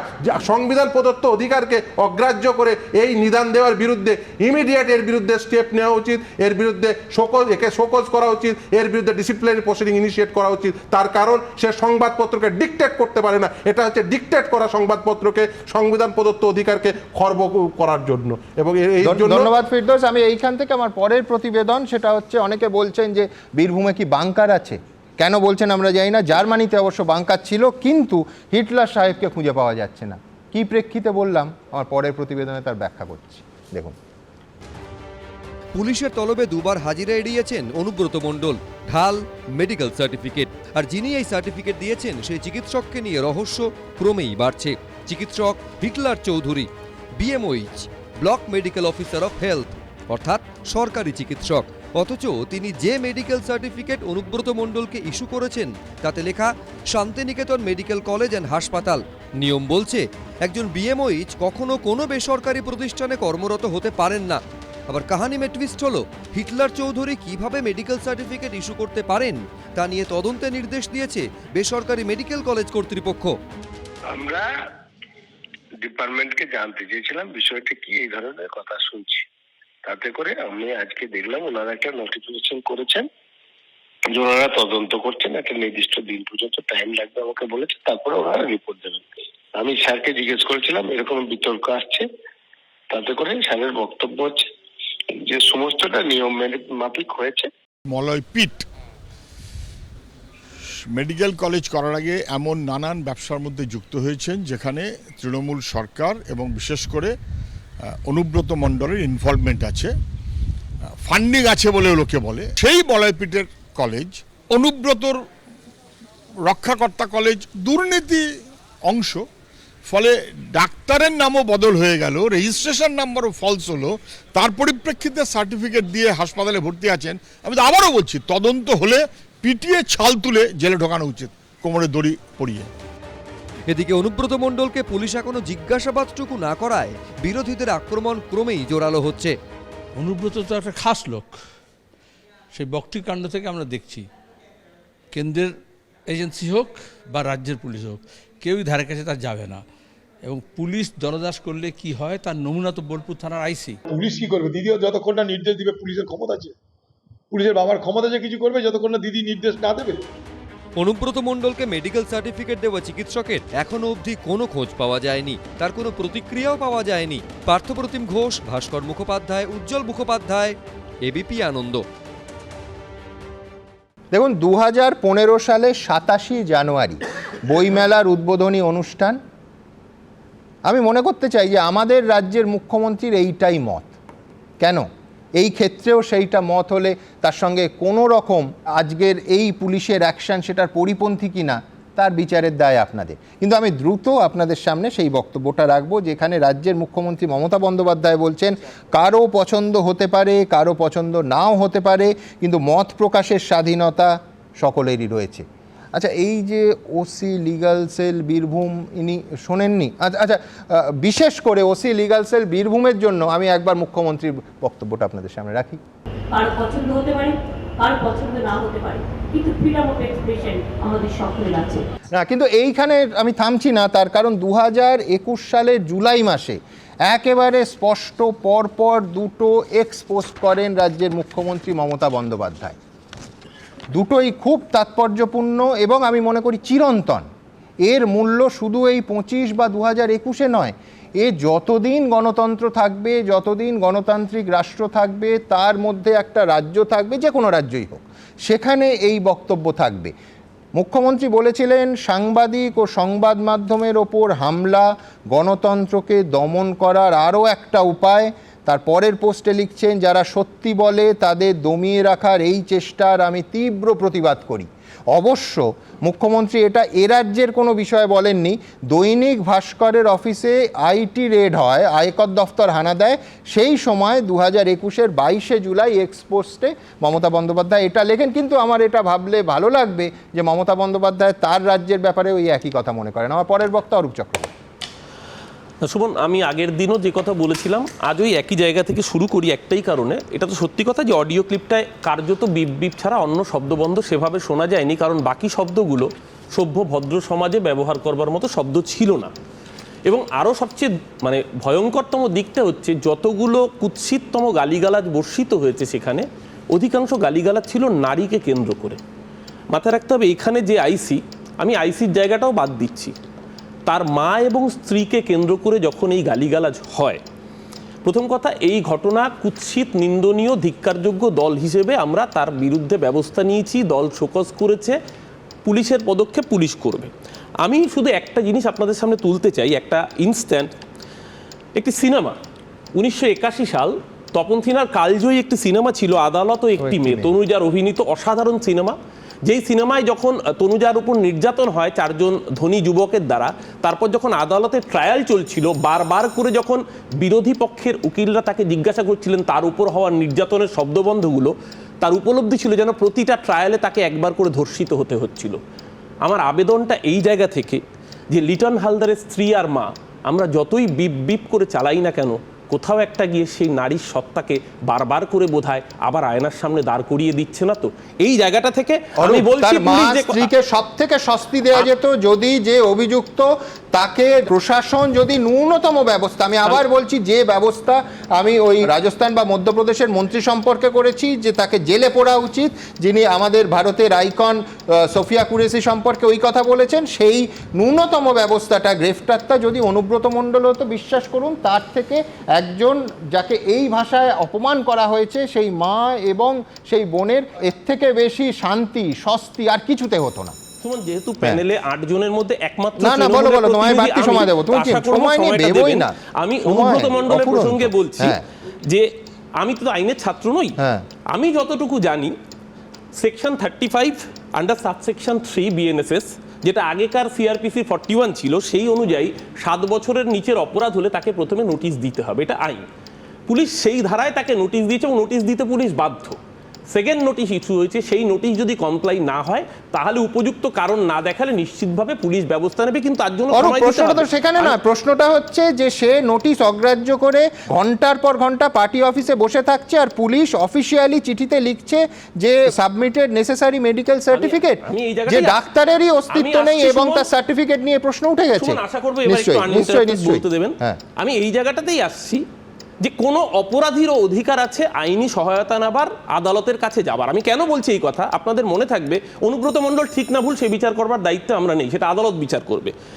অনুব্রত মণ্ডলকে সিবিআই এর আগে দীর্ঘ নোটিশ পাঠিয়েছে এবং অনুব্রত মণ্ডল এই একইভাবে শারীরিক অসুস্থতার কারণ দেখিয়ে সিবিআই এর মানে এই কাল বিলম্ব প্রায় 4 থেকে 6 মাস পর্যন্ত কাল বিলম্ব হয়েছে। তাহলে সেদিনকে সিবিআই সাথে সাথে কেন করেনি? নিশ্চয়ই আইনি কিছু প্রতিবন্ধকতা ছিল বলে। আজকে যে কথাগুলো বারবার করে বলা হচ্ছে আইনি শোনা যায় তো রাজ্য পুলিশ বলতেই না, রাজ্য পুলিশ ইচ্ছে করে একটা মামলা করে শিব ঠাকুরের মামলা করে kindly allow me to conclude. আমি একটু বলে দিই, মামলা করে অনুব্রতকে আপনার সমস্ত প্রশ্ন কোকুনের মধ্যে রেখেছিল, বক্তব্যটা শেষ করতে দিতে হবে। আমি সেই জায়গায় দাঁড়িয়ে বলছি, আবারও যে সংবাদ মাধ্যমের স্বাধীনতা বললেন, মমতা বন্দ্যোপাধ্যায় সংবাদ মাধ্যমের স্বাধীনতায় বিশ্বাস করেন বলেই সেদিনও টুইটটা করেছেন এবং আমি আজও বলছি ভারতবর্ষের সংবাদ মাধ্যমের স্বাধীনতা তো সত্যি সত্যি আশঙ্কার জায়গায়। প্রেস ফ্রিডম ইন্ডেক্সে আমরা সম্ভবত 161তে দাঁড়িয়ে আছি এবং সেটার কারণ কি জানেন সুমন? নিশ্চিতভাবে আপনার কাছে যে ইস্যুর সমনটা এসছে সেটা আপনি আইনিভাবে লড়াই করবেন, এবিপি আনন্দ আইনিভাবে লড়াই করবে। বিচার ব্যবস্থার উপর আমার অগাধ ভরসা, আমি কি লড়াই করব আমি দেখে নেব। না তো আমার কথা বললে তো আমায় উত্তর দিতেই হবে। আপনি এতবার ইন্টারাপ্ট করেননি, আমি জানি তৃণমূলের প্রতিনিধি, আপনি কাউন্টার করবেন, এটা খুব স্বাভাবিক, কারণ আপনার কাছে নোটিশটা এসেছে। আপনার জায়গায় থাকলে আমারও নিশ্চিতভাবে খারাপ লাগা, আরো তীব্র অনুভূতি থাকবে, কিন্তু আমাকে কাইন্ডলি অ্যালাউ করুন। আমি শুধু একটা জিনিসই বলি যে আজকে বিপ বিপ শব্দবন্ধ, আমি আবারও বলছি, সবকিছুর ঊর্ধ্বে উঠে কোথাও বোধহয় 2 জন নারী, তাদের কাছে আঘাতটা বড় বেশি মানে অনেক বেশি তীব্রতর হচ্ছে। দ্বিতীয়ত, আজকে যখন এই কথাগুলো আমরা আলোচনা করছি সংবাদ মাধ্যমের স্বাধীনতা, আমরা যেন ভুলে না যাই কদিন আগে বিবিসির ডকুমেন্টারিটা পর্যন্ত ইউটিউব থেকে তুলে দিতে হয়েছে কারণ গুজরাট দাঙ্গার উপর ডকুমেন্টারি ছিল। আমরা যেন ভুলে না যাই কদিন আগের ঘটনা যে জাস্টিস লোয়া কি করে রহস্যময়ভাবে মৃত্যু হয়ে যায় যখন অমিত শাহর বিরুদ্ধে গুজরাট দাঙ্গা রায় দিতে গিয়ে যান। বা আমরা যেন ভুলে না যাই এই আনন্দবাজার সংবাদ মাধ্যম কিভাবে আক্রান্ত হয়েছে। 52 দিন সংবাদ মাধ্যম বন্ধ করে রাখা হয়েছিল, CI2 নৃশংস আন্দোলন, রক্তাক্ত আন্দোলন, পরের দিন যখন সাংবাদিক ঢুকেছিলেন রক্তাক্ত হতে হয়েছিল। এটাকেও তুমি অ্যাপ্রিশিয়েট করো, প্রায় 6 মিনিট তোমায় আমি সময় দিয়েছি। আইনের স্ক্যানারে সমস্ত বিচার হবে। আমরা দর্শকদের উদ্দেশ্যে বলছি যেই অপরাধ করে থাকুক তার সাজা আইন অনুযায়ী। সংবাদ মাধ্যম এখানে কতটা স্বাধীনভাবে কাজ করতে পারে সে আর আমাদের থেকে ভালো জানে, কিন্তু সেটা প্রশ্ন নয়। প্রশ্ন হচ্ছে অন্য, প্রশ্ন হচ্ছে যে অরূপ তো একদম সত্যি, অরূপ প্রথম দিন যেদিন এসেছিল তীব্র ভাষায় অনুব্রত মণ্ডলের এই ঘটনার সমালোচনা করেছিল। এবং অনুব্রত মণ্ডলের কেন বলছি না এই অডিও টেপ, এটা তো এখনো প্রমাণিত হয়নি, সত্যিই তো বলছি না, তার কারণ 3টে। এক হচ্ছে এই অডিও টেপ সামনে আসার পর অনুব্রত মণ্ডলের প্রথম ক্ষমা প্রার্থনা, এটা আমি আগেও বলেছি, এটা আদৌ ক্ষমা প্রার্থনা কিনা সে নিয়ে আমার প্রচুর প্রশ্ন থাকবে। যে একেবারে মহামিছিল দেখে কারা ভয় পেল, বিজেপি কী করে, আমার আর বোলপুরের আইসির সঙ্গে গালমন্দের ফুটেজ পেলো কী করে, কে দিল, ইত্যাদি ইত্যাদি। আমি বলছি গালমন্দ যিনি স্বীকার করছেন তিনি গালমন্দকে মেনে নিয়েছেন। পরের চিঠিটা খুব মারাত্মক, সেটা হচ্ছে স্বয়ং সুব্রত বক্সিকে অনুব্রত মণ্ডল চিঠি দিয়ে একেবারে নিঃশর্ত ক্ষমাপ্রার্থী। সুতরাং উনি স্বীকার করে নিয়েছেন। এরপর একটা ভিডিও দেখাবো যে এই অডিওটা তার। এ নিয়ে অনুব্রত মণ্ডল স্বীকার করার পর পুলিশ মহলের কারুর সংশয় থাকতে পারে, কিন্তু বাংলার নাগরিকের কোনো শুভবুদ্ধি সম্পন্ন মানুষের কোনো সংশয় থাকতে পারে না। আমি এইখানে একবার ভিডিওটা প্লে করাবো যে অনুব্রত মণ্ডল এই অডিওটি সামনে আসার পর তিনি ঠিক কী বলেছেন, কিন্তু তার আগে একবার কেয়ার কাছে চলে যাব। তার কারণ নারী, আমাদের প্যানেলের একমাত্র নারী কেয়া ঘোষ, এর একটু আগে অরূপ বলেছে যে ওই বিপ বিপ শব্দ দিলে বারবার তাদের সেন্সিটিভিটি আহত হচ্ছে। আমার আবার বক্তব্য থাকবে তাদের সেন্সিটিভিটিকে সত্যি সত্যি শুশ্রূষা করা যেত, তারা স্বস্তি পেতেন যদি তারা দেখতেন পুলিশ সক্রিয় হয়েছে, যেটা নিয়ে এই চিঠির পরেও কি মুশকিল আমাদের সংশয় থেকে যাচ্ছে। কেয়া ঘোষের সময় শুরুতেই বলতে চাই, দেখো রে নয়ন মেলে পুলিশের কি বাহার, কেষ্টা করে গালাগাল, আর এবিপির সুমন দেখে চোখ রাঙায় শাসক দল। এই হচ্ছে পশ্চিমবঙ্গের বর্তমান অবস্থা। আমার পূর্ববর্তী বক্তা সুমন, উনি আমার ভালো লাগলো, ওনার মধ্যে সহমর্মিতা রয়েছে সেই আইসি লিটন বাবুর, তাঁর স্ত্রী এবং তার মায়ের জন্য। আমার প্রশ্ন হচ্ছে, আপনি যে মহানুভবতা দেখালেন, আপনি যে সহমর্মিতা দেখালেন, রাজ্যের মুখ্যমন্ত্রী দেখাতে পারছেন না কেন? উনি তো নিজে একজন নারী, উনি তো মা মাটি মানুষের প্রতিনিধি, তা ওর মধ্যে আমি কেন দেখতে পাচ্ছি না সুমন? মমতা বন্দ্যোপাধ্যায় তিনি তো পুলিশ মন্ত্রী, তার টিমের একজনকে, তার বাড়ির স্ত্রী এবং মাকে যে ভাষায় বিপ বিপ করে গালাগাল দেওয়া হয়েছে এবং যৌন প্রস্তাব দেওয়া হয়েছে, মমতা বন্দ্যোপাধ্যায় কেন চুপ রয়েছেন? মহানুভবতা একতরফা হয় না, it is not a one way traffic. মহানুভবতা তখনই আসবে, আমি অনুরোধ করবো এবিপি আনন্দের মাধ্যমে, আমি নিশ্চিত লিটন বাবুর স্ত্রী এবং মা এই মুহূর্তে এই অনুষ্ঠানটি দেখছেন, আমি অনুরোধ করবো ম্যাডাম, এই রাজ্যের পুলিশ এবং পুলিশ মন্ত্রী আপনাদের সম্মানের জন্য তারা লড়ছেন না। আপনার স্বামী যে ওই অডিও রেকর্ডিংটা তিনি কোথাও দিয়েছিলেন বা চলে গেছিল, খবর হয়েছে, সেই কারণে তার ফোনগুলো বাজেয়াপ্ত হয়েছে। আপনাদের বিচার কিন্তু এখনো হয়নি, আপনারা যে বিচার পাওয়ার যোগ্য। যদি অনুরোধ করেন, যদি আপনারা অনুমতি দেন, আমি যাব আপনাদের সঙ্গে কেস করব অনুব্রত মণ্ডলের বিরুদ্ধে, চলুন আমার সঙ্গে, আমি অনুরোধ করছি। সুমন, আমরা বারে বারে বলছি যে এইগুলো নিয়ে আলোচনা হয়েছে। আমার খালি একটা প্রশ্ন রয়েছে, গালাগাল দিলে দোষ নেই, অথচ গালাগালটা শোনালে দোষ, তাও বিপ বিপ করে। এটা কোন ন্যায়, কোন রাজত্বে বাস করছি আমরা, কোন গণতন্ত্রের কথা বলছি আমরা? আমার আরেকটা প্রশ্ন রয়েছে, আপনারা বলছেন যে প্রেস ইন্ডেক্স কী সব বললেন, আমার খুব মনে পড়ে যাচ্ছে এই রাজ্যে যাদবপুর বিশ্ববিদ্যালয় একজন ফিল্ম মেকার, তার সিনেমা দেখানোর অনুমতি পাওয়া যায়নি। অনুমতি মানে কি, আমরা দেখেছিলাম যে যাদবপুরের ভেতরে কি সেখানে অসভ্যতামি চলেছিল। এই রাজ্যের পুলিশও কিন্তু তার বিরুদ্ধে কোনো ব্যবস্থা নেয়নি যারা অসভ্যতামি করেছে। না, এটা ভারতবর্ষে প্রেস ফ্রিডম ইন্ডেক্স পড়ছে, সেই জন্যই তো পশ্চিমবঙ্গের শাসকদের উচিত যে প্রেস ফ্রিডম ইন্ডেক্সটা এই রাজ্যে যাতে আপহেল্ড হয় সেই ব্যবস্থা করার, যাতে বিজেপি সরকারকে দেখিয়ে দেওয়া যায় যে বিরোধী শাসিত রাজ্যে কি রকম সংবাদপত্রের স্বাধীনতা, আর যাতে এই ধরনের চিঠির পাহাড় না জমে। প্রেস ইন্ডেক্স ভারতবর্ষ তো সমস্ত রাজ্যের সমষ্টি, প্রেস ফ্রিডম ইন্ডেক্সটা তো এই যে এই রাজত্বে যেগুলো চলছে আপনার সঙ্গে বা অন্যান্য সংবাদ মাধ্যম, পোর্টাল, ইউটিউব, যাদের বিরুদ্ধে কেস করা হয়েছে, গ্রেপ্তার পর্যন্ত করা হয়েছে, এগুলো দিয়েই তো প্রেস ইন্ডেক্স বা প্রেস ফ্রিডম ইন্ডেক্স বর্ণিত হয়। আমার মনে আছে মহারাষ্ট্র একটি ঘটনায় অন্য একটি সমাজ মাধ্যম, তাদের যে এডিটর, তাকে বাড়ি থেকে, সেই সময় কংগ্রেসের এবং ওই শিবসেনা উদ্ধব ঠাকরে সরকার ছিল, বাড়ি থেকে টানতে টানতে নিয়ে যাওয়া হয়ে গেছিল। এগুলোই তো প্রেস ফ্রিডম ইন্ডেক্স নিশ্চিত করে। এর আগে বাম আমলে আমরা দেখেছি, মাস্টারমশাই আপনি কিছু শোনেননি, আপনি কিছু দেখেননি। আচ্ছা, আমি আরেকটা কথা বলতে চাই, এই যে এখানে আমরা যেটা কি দেখছি যে এই বিক্রমজিৎ সাউ, তাকে সাসপেন্ড করা হলো তিনি থ্রেট করেছেন বলে, অনুব্রত মণ্ডলকে কেন নয়? কেন অনুব্রত মণ্ডল, তিনি পুলিশকে বুড়ো আঙুল দেখিয়ে তিনি দিব্যে ঘুরে বেড়াচ্ছেন, তিনি কার্যত উনি চ্যালেঞ্জ করছেন মমতা বন্দ্যোপাধ্যায় পুলিশ, মমতা বন্দ্যোপাধ্যায় প্রশাসন এবং বিরোধী এবং শাসক দলের সমস্ত মানুষকে, দেখো আমি হচ্ছে গুড় বাতাস, আমি হচ্ছে উন্নয়ন, আমি হচ্ছে চড়াম চড়াম, তাই এবং আমার বিক্রমজিৎ সাহুকে 8 ঘন্টার মধ্যে 8 ঘন্টা 8 আওয়ার্স কোনো রকম ব্যবস্থা নেওয়া যাবে না। যে রাজ্যে ওই আপনার স্টুডিও থেকে বেরোনোর সময় অভয় আন্দোলনের সেই ছাত্র সমাজের একজন ছাত্র, তাকে বেরোনোর সময় গাড়ি থামিয়ে গ্রেফতার করা হয়েছিল, ক্রিমিনালের মতো রাস্তায় গাড়ি থামিয়ে গ্রেফতার করা হয়। অনুব্রত মণ্ডলের বেলায় সে 4 ঘন্টা অফিসে থাকে, সে 4 ঘন্টা দিব্যি ঘুরে বেড়ায়, তার কি অসুস্থতা আমি জানি না, কোন ওষুধ খায়, কোন মেডিকেল সার্টিফিকেট পায় এবং কোন ম্যাজিক্যাল ওষুধ 28 টাকার ওষুধ নাকি 2800 টাকার ওষুধ আমি জানি না সুমন, কিন্তু এটুকু জানি যে এ রাজ্যে অনুব্রত মণ্ডলের কেশাগ্র স্পর্শ করার ক্ষমতা না আছে পুলিশের, না আছে মমতা বন্দ্যোপাধ্যায়ের, কারণ ফ্র্যাঙ্কেনস্টাইন যখন বড় হয়ে যায় তখন এই অবস্থাই হয় বোধহয়। আমি এইখান থেকে, যেহেতু অনুব্রত মণ্ডলের কথা এত হচ্ছে, অনুব্রত মণ্ডল সেই যে তথাকথিত ক্ষমা চাওয়ার ভিডিও, তাতে বলেছিলেন যে পুলিশের সঙ্গে তার কী রকম সম্পর্ক, পুলিশকে তিনি কত সাহায্য করেন। আমার প্রথম দুটো বাক্য নিয়ে সেদিনও প্রবল আপত্তি এবং প্রশ্ন ছিল যে পুলিশকে তিনি সাহায্য করলেন তার বিনিময়ে সেই পুলিশ কী দিল। আমি বলছি, পুলিশকে রাজনীতিবিদদের সাহায্যের জন্য বেঁচে থাকতে হয় নাকি?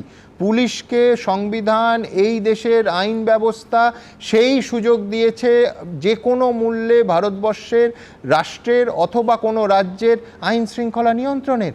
তার জন্য রাজনীতিবিদদের মুখাপেক্ষী হয়ে থাকতে হয় নাকি পুলিশকে? অত্যন্ত আপত্তিকর প্রথম দিকের অংশ, কিন্তু তা সত্ত্বেও অনুব্রত মণ্ডলের সেদিনকার বক্তব্য আপনাদের সামনে আবার তুলে ধরব। পুলিশকে আমি প্রচণ্ড সাহায্য করি, পুলিশকে আমি ভালোবাসি প্রথম থেকেই। পুলিশ বিপদে পড়লে পুলিশের পাশে আমি দাঁড়াই। পুলিশকে গাল দেওয়ার কথা আমি কোনদিন ভাবতেই পারি না। পুলিশকে গাল কেউ যদি দেয় আমি তাকে অপমান করি, এটা আমার বরাবরকার স্বভাব। এবং পুলিশের যখনই যে কোনো এসপি হোক, এসডিপিও হোক, অ্যাডিশনাল এসপি হোক, যারা আমাকে যখনই যা বলেছে যে এটা দেখে দিন, আমি দেখে দিয়েছি। পুলিশের পাশে সবসময় লোক দিয়ে যেমন করে হোক আমি তার কোনো ঝগড়াঝাটি করতে দিই না। আমি এখান থেকে পরবর্তী বক্তার কাছে যাব, কিন্তু আবার আমার প্রশ্ন থাকবে যে পুলিশকে অনুব্রত মণ্ডল এত সাহায্য করেছেন, বিনিময়ে সেই পুলিশ তিনিও আবার কিছু দেননি, তো এই প্রশ্ন তো থাকবেই। কৌস্তব কি বলে? মমতা ব্যানার্জি কথা বলেছিলেন যে অনুব্রতকে বাঁচাতে আমি শেষ অবধি যাব, কি করেছে কেষ্ট? সুমন দাসকে যে চিঠি এসছে, ওই চিঠির তলায় ওসি বীরভূম নাকি লেখা আছে, ওটার নাম ওসি বীরভূম নাম মমতা ব্যানার্জি। মমতা ব্যানার্জি এ কাজ করিয়েছেন, চিঠি পাঠিয়েছে এবিপি আনন্দকে। এটা শুধু আজকে না, যেদিনে ঘটনা ঘটেছে তার পরের দিন 3 জন ইউটিউবারকে, 5 জন ফেসবুক যারা এই অডিও দিয়েছিল তাদেরকে ডিসি র্যাঙ্কের পুলিশ অফিসাররা, আমি আগের দিন ঘন্টাখানেকে বলেছিলাম, তারা ফোন করে বলেছিল আপনারা ইমিডিয়েট উইথড্র করুন, নাহলে আপনাদের বিরুদ্ধে ব্যবস্থা নেব। এ গলা অনুব্রত মণ্ডলের নয়, এটা এআই দিয়ে করা হয়েছে। এবং এমনকি অনুব্রত মণ্ডল নিজেও আনন্দবাজার.com-কে বলেছিল এটা আমার গলা না, এটা এআই দিয়ে করা হয়েছে। শুধু তাই না কৌস্তব, ভয়ঙ্কর তার কারণ হচ্ছে তারপর দেখা গেল অনুব্রত ঘনিষ্ঠ এবং তার হয়তো আইনজীবীরা তারা এই একই কথা বলতে শুরু করলেন 2 দিন পর। একদম একদম। আসলে সুমন দা, আসলে কি জানো তো, আসলে হচ্ছে অনেকটা কুশিক্ষা, আমি অশিক্ষা বলবো না, অনেক মানুষ শিক্ষা পায় না আজকে সমাজে। অনেকটা কুশিক্ষার অনেকটা পাওয়ার, অনেকটা কুশিক্ষার অনেকটা পাওয়ার যদি মানুষের কাছে চলে আসে না, তাহলে এইরকম ঘটনা ঘটতে থাকে। আমি বলছি সুমন দা, আরেকবার চালাবে নাকি প্যাকেজটা? আমি তো ঘন্টাখানেক করেছি। সে সময় সিবিআই ইডি যখন ওকে ধরার চেষ্টা করছে, গরু পাচারে যখন অনুব্রত আক্রান্ত, তখন ওর নাকি কি একটা হয়েছিল, বিপকোষ নাকি বলি, বিপকোষ বলি, বিপকোষে কি একটা ডিজিজ হয়েছিল, এসএসকেবে গিয়ে ভর্তি হয়ে গেল উডবার্নে। তখন দেখা গেল যে সার্টিফিকেট দিয়েছিল ডাক্তার, সেই ডাক্তার আবার এবিপি আনন্দকে বললো যে আমাকে জোর করে এই সার্টিফিকেট, গান পয়েন্টে আমাকে সার্টিফিকেট দিতে হয়েছে, তোমরা বাড়িতে পাঠানো হয়েছে জোর করে, বাড়িতে অন ক্যামেরা বলেছিল। একদম একদম। কথা হচ্ছে লিটন সাসপেন্ড হবে, লিটনের ফোন কেড়ে নেওয়া হবে। আমরা সেদিনও কথা বলেছিলাম। অনুব্রত গালাগাল দিয়েছে, এটা অপরাধ না। এবিপি আনন্দ কেন অডিওটাকে বিপ বিপ বিপ বিপ বলে চালাচ্ছে, এটা অপরাধ। অনুব্রত গালাগাল দিতে পারবে। আমি বলছি কে আপন কে পর? রাজীব কুমার আপন, লিটন হালদার পর। রাজীব কুমারের জন্য সিবিআই যখন আসে, রাজীব কুমারের জন্য দৌড়ে যাওয়া যায়, কিন্তু লিটন হালদারের পাশে দাঁড়ানো যায় না। এটা পরিষ্কার বোঝা যাচ্ছে তৃণমূল কংগ্রেসের সুপ্রিমো মমতা ব্যানার্জির হাত অনুব্রতর মাথায়, দিদির হাত মাথায় বলেই আজকে 3 ঘন্টা 4 ঘন্টা মিটিং করলেন। নির্লজ্জ ছাড়া কি বলবেন আপনি? 3 ঘন্টা 4 ঘন্টা মিটিং করলেন। কাদের সাথে মিটিং করলেন সুমন দা? বিধায়ক। কার সাথে মিটিং করলেন? জেলা পরিষদের নেতা। কার সাথে মিটিং করলেন? মন্ত্রী। তারা বেরিয়ে বললেন না অনুব্রতের সাথে আমরা মিটিং করিনি। মিটিং করলেন। এবং আমি বলছি ফেস টাইম চেক করা হোক, মুখ্যমন্ত্রীর ফেস টাইম কে চেক করবে? চেক করার লোক নেই তো।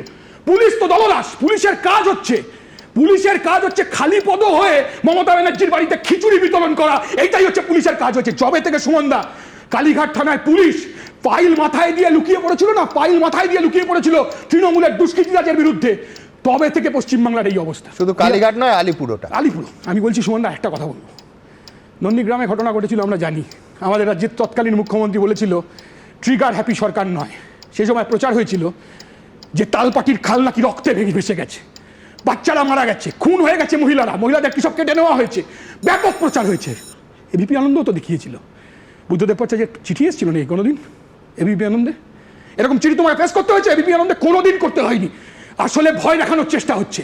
সুমন থেকে যদি চিঠি, ও গালাগাল দেবে মামাসি তুলে, ও বিপ বিপ বিপ বিপ চালাবে, ও হচ্ছে কেসিনাক পড়াবে, কেসিপালের ছাতা পড়াবে, ও কেসি কেসি কেসি বলে গালাগাল দেবে, আর তুমি যদি সেটা সম্প্রচার করো, তুমি যদি বলো এটা অন্যায়, তাহলে তোমাকে চিঠি পাঠাতে হবে। গোটাটা করছেন মমতা ব্যানার্জি।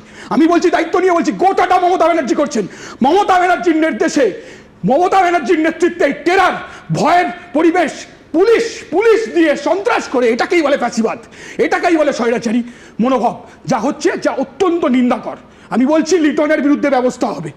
আজকে অরূপদা এখানে বললে না, অরূপদা দলে গিয়ে বলুন, দলের অভ্যন্তরে মিটিংয়ে বলুন, ওনার আজকে দরদ জেগে উঠলো বউয়ের জন্য, মায়ের জন্য। আমি বলছি কান ধরে অনুব্রতকে টেনে নিয়ে আসতে হবে, পিটিয়ে অনুব্রতকে ঠোকাতে হবে গারদে। যারা এই অসভ্যতা করে তাদের তাহলেই তো সুবিচার পাবে, তবেই তো পোয়েটিক জাস্টিস পাবে ওর বউ মা। লজ্জা।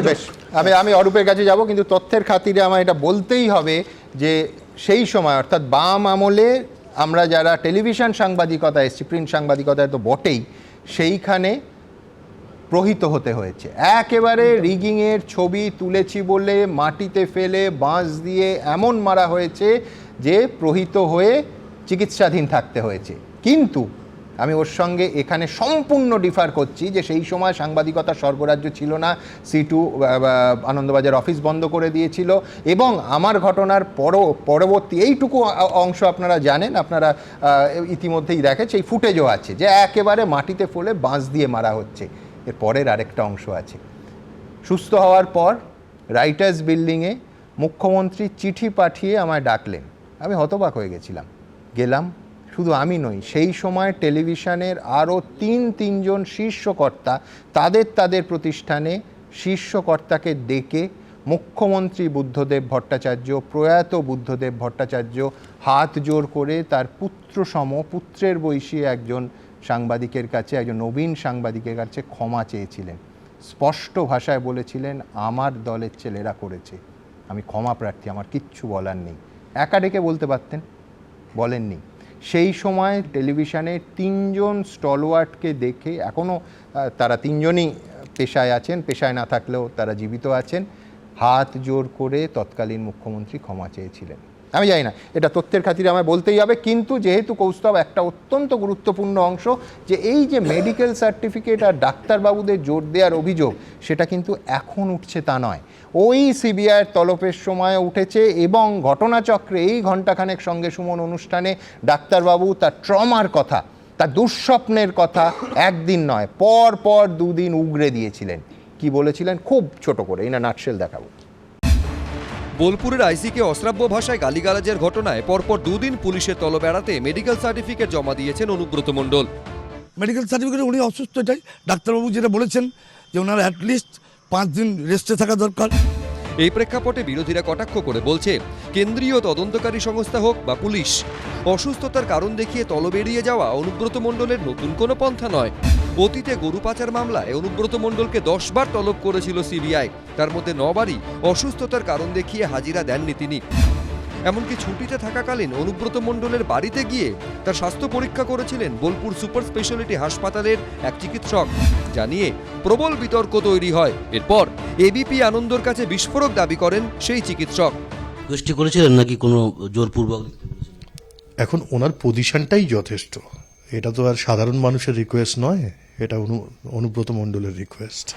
এখানেই প্রশ্নটা উঠেছিল, একজন সরকারি চিকিৎসককে অনুব্রত মণ্ডলের বাড়িতে যেতে নির্দেশ দিয়েছিলেন কে? চিকিৎসক দাবি করেছিলেন বোলপুর সুপার স্পেশালিটি হাসপাতালের তৎকালীন সুপার।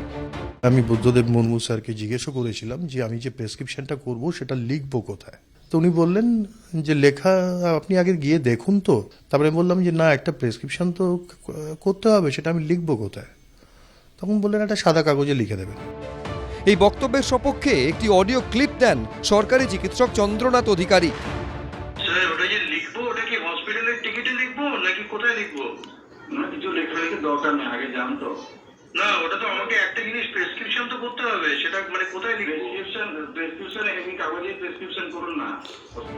বোলপুর সুপার স্পেশালিটি হাসপাতালের সুপারের মুখে আবার শোনা গেছিল স্বাস্থ্য দফতরের নির্দেশের কথা। আমাদের জেলা প্রশাসনের নির্দেশে আমাদের এসআরডি এর যিনি চেয়ারম্যান আছেন সেই নির্দেশ মতোই আর কি ওনাদের বাড়িতে চিকিৎসক পাঠানো হয়েছিল। মানে অনুব্রত মণ্ডলের বাড়ি, তাই তো? হ্যাঁ হ্যাঁ। আচ্ছা, মানে এটাকে নির্দেশটা কারা দিয়েছিল আপনাদের? হ্যাঁ, জেলা প্রশাসন। স্পষ্ট হয়ে গেছিল অনুব্রত মণ্ডলের দাপট কতটা। উজ্জ্বল কেরিয়ারের একজন ডাক্তারবাবুর ওপর কি ভয়ঙ্কর চাপ নেমে আসতে পারে, তা সত্ত্বেও কয়েক ঘন্টার মধ্যে তিনি মুখ খুলতে পারেন। আজকে চন্দ্রনাথ অধিকারী ডাক্তারবাবু দেখিয়ে দিলেন। আমি একটা মাওবাদী ডেরায় গেলাম হ্যাঁ বেড়াতে। সেখানে আমার গাড়ি থামিয়ে মাথায় রিভলভার টেলিয়ে মাওবাদীদের সর্দার আমাকে বলছে যে এটা লিখে দিন। তারপরে আমি তখন সেটা লিখলাম। আমি আপনার মাওবাদী এবং যে উদাহরণটা দিলেন সেটা প্রতীকী এবং রূপক অর্থে ধরলাম, অনেকে অবশ্য তা ধরবেন না। আমি যখন বেরিয়ে আসছি তার কিছুক্ষণের মধ্যে আমার কাছে আরেকটা ফোন আসে যে স্যার ওই যে আপনি সাদা কাগজে লিখলেন ওটাতে সুপার সাহেব হসপিটালের স্ট্যাম্প লাগাতে বারণ করছে। সেটারও কল রেকর্ডিং আমার কাছে আছে। ফোনটার কথা বলছেন, যার কল রেকর্ডিং আপনার কাছে আছে, ফোনটা কে করেছিলেন? এটা হসপিটালের ওই মেল সিস্টার, আচ্ছা, যে আমার সাথে এসেছিল। আচ্ছা আচ্ছা, সে আমাকে কল করে জানালো হ্যাঁ, যে হসপিটাল থেকে সিল দিতে কেউ রাজি হচ্ছে না এবং সুপার সাহেব মানা করেছে হসপিটালের সিল ইউজ করতে। এবার যখন পুলিশ অনুব্রত মণ্ডলকে ডাকছে তখনও হাতিয়ার সেই মেডিকেল সার্টিফিকেট। তৃণমূল ছাড়া অন্য যে কোনো পার্টিকে যদি আজকে পুলিশ ডাকে তো পুলিশ তাকে ঘাট ধরে নিয়ে মানে দরজা ভেঙে তাকে বের করে নিয়ে যায়। আজকে পুলিশেরও হিম্মত হচ্ছে না যে অনুব্রত মণ্ডলকে দরজা ভেঙে নিয়ে যাক। কি বলবো, মানে আমাদের তালিবানদের মতন সেই অবস্থা যে সেখানে কিছু করতে পারবে না, ওপেনলি এইসব অন্যায় চলছে। এবং এমন একটা রাজ্যে আমরা বাস করছি সেখানে আমরা সব কিছু বুঝতে পারছি, কিন্তু আমাদের দু হাত পা বাঁধা, কারণ সরকার চলছে, সবাই চুপ। ওনার কাছে কোন ডাক্তারবাবু কি সার্টিফিকেট দিয়েছেন এগুলো আমাদের পক্ষে এত ডিটেল এখানে বসে জানা সম্ভব না। ফলে এই মুহূর্তে মানে বিস্তারিত খোঁজখবর না নিয়ে কোনো মন্তব্য করাটা ঠিক হবে না। রোগী এক, হাতিয়ারও সেই এক, মেডিকেল সার্টিফিকেট, শুধু ডাক্তার পাল্টে গেছে। অর্ণব মুখোপাধ্যায়, দীপক ঘোষ, আশাবুল হোসেন, এবিপি আনন্দ। অন্য বক্তাদের বলার পর বিশেষ করে অরূপের প্রচুর প্রতিযুক্তি আছে। আমি আগে অরূপের প্রতিযুক্তি, আমি শুধু কৌস্তবকে বলতে চাই, সিপিএম এর আমলে কিরকম মানে মরুদ্যান ছিল, বুদ্ধবাবু বলতেন তো বারবার করে। নন্দীগ্রামের সময় আপনার মনে থাকবে, আমি নাম করছি না, দুজন সাংবাদিক যাদেরকে কার্যত গুম করে তুলে নিয়ে যাওয়া হচ্ছিল এবং সেই সময় সম্পদ তপন শুকুর ধরা পড়ে, নইলে সেই সাংবাদিকরা হয়তো আজকে বেঁচে থাকতেন না, পৃথিবীর আলো দেখতেন না। দ্বিতীয়ত বুদ্ধবাবু চলে গেছেন, তার সম্পর্কে বলা কোনো মন্তব্য সমীচীন নয়। কিন্তু এই যে বুদ্ধবাবু মার্জনার কথা বলছিলেন, বুদ্ধবাবু তো অনেকবার মার্জনা চেয়েছেন। মনে থাকবে CI2 সম্মেলনে এই নজরুল মঞ্চে যে সমাবেশ হয়েছিল, বলেছিলেন আনফর্চুনেটলি আমি এমন একটা দল করি যারা বন্ধ ডাকে এবং আমাকে চুপ থাকতে হয়, পরের বার থেকে আমি চুপ থাকবো না। 4 মাসের মধ্যে আবার সিটু বন্ধ দেখেছিল, বুদ্ধবাবু কিন্তু কিছু কথা বলতে পারেননি। দ্বিতীয়ত যেটা বারবার করে এখানে বলা হচ্ছে, কেউ বললো, কৌস্তব বললো যে অনুব্রত মণ্ডলের বিরুদ্ধে ব্যবস্থা না, আইসির ফোন কেন নেওয়া হচ্ছে। একটা জিনিস মাথায় রাখতে হবে Suman, as per our law, as per constitution, right to privacy is fundamental right which is above criminal and civil. আজকে অনুব্রত মণ্ডল যে কাজ করেছেন এটা ক্রিমিনাল অফেন্স, যে গালিগালাজ করেছেন, থ্রেট করেছেন, সেটা আন্ডার ক্রিমিনাল জুরিসডিকশন আসবে। কিন্তু রাইট টু প্রাইভেসি, কারুর ফোন আপনারা যখন ফোনও নেন তখন আপনারা পারমিশন নেন যে আপনার কলটা রেকর্ড করছি, উইদাউট কনসেন্ট যদি করেন তাহলে সেটা ফান্ডামেন্টাল রাইটের ভায়োলেশন। যেটা কারণ আমাদের দু তরফে না নিলে কে কাকে ফোন করেছে আমি জানবো কি করে? হ্যাঁ, দুজন ব্যক্তি ধরুন এ এবং বি, দুজন ব্যক্তির মধ্যে কথোপকথন হচ্ছে যে এই ভারতবর্ষকে বোম দিয়ে উড়িয়ে দেওয়া হবে, সেই কথোপকথনের অডিও সুমন দে পেলেন এবং সেটি তিনি দেখাবেন না, পুলিশকে সহযোগিতা করবেন না, বলা হবে যে রাইট টু প্রাইভেসির জন্য দেখানো হবে না। এই আইনি অপব্যবহার দয়া করে করবেন না। সুমন দে যদি পারেন ওই অডিও যে পুলিশ আধিকারিকের আমি বলছি একদম, আমি বলছি অরূপের ব্যাখ্যায় আমি বলতে পারতাম যে পুলিশ যদি, যিনি কমপ্লেনেন্ট তার ফোন যেমন নিয়েছে, যার বিরুদ্ধে অভিযোগ অনুব্রত মণ্ডলেরও ফোন নিত বা সেটা প্রক্রিয়ায় থাকতো, আমাদের কিচ্ছু বলার নেই। হ্যাঁ, দুপক্ষের ফোন নিয়েই তো দেখতে হবে কোন ফোন থেকে কোন ফোনে গেছে, কিন্তু এখনো পর্যন্ত সেই প্রক্রিয়াটা, এইটাই যদি আমি যেটা বলছি এটা যদি সম্পূর্ণ প্রক্রিয়া হয়, সেটা অসম্পূর্ণ। তার কারণ শুধুমাত্র কমপ্লেনেন্টের অর্থাৎ অভিযোগকারীর ফোন এখনো পর্যন্ত পুলিশ দুটো ফোন সিজ করেছে, উল্টো দিকে অনুব্রত মণ্ডলের ফোন সিজ করা হয়নি। আমার সংশয়টা আরো তীব্র, সেটা হচ্ছে অনুব্রত মণ্ডল যদি তথ্য প্রমাণ লোপাট করেন, আমি বলছি ও আচ্ছা আচ্ছা, কিন্তু আমার প্রশ্ন এই লং রোপটা না, আমার এক সেকেন্ড আচ্ছা, আমি ধরে নিচ্ছি একদম, আমি কেয়ার কাছে যাবো। একটা জিনিস আমায় বলো, সেটা হচ্ছে আমি ধরে নিচ্ছি যে রাইট টু প্রাইভেসি ইত্যাদি সব আছে। আমি বলছি আমি কমপ্লেনেন্টে দুটো ফোন সিজ করেছি, আমি দীর্ঘ সময় দিচ্ছি, যার বিরুদ্ধে অভিযোগ তার ফোন এখনো সিজ করেনি, তার সাবমিটেড নেসেসারি মেডিকেল সার্টিফিকেশনে আমি খুব খুশি। আমার বক্তব্য যে এই লং রোপ এটা বিরোধীরা পায় না, একেবারেই পায় না। লং আমাদের যদি এক্ষুনি বলি, পারলে অফিস থেকে, আপনাদের অফিস থেকে এসে গ্রেফতার করে নিয়ে যাবে, কারোর দরজা ভেঙে নিয়ে যায়, কারোর বাড়িতে রাত 1টার সময় লোক পৌঁছে যায়।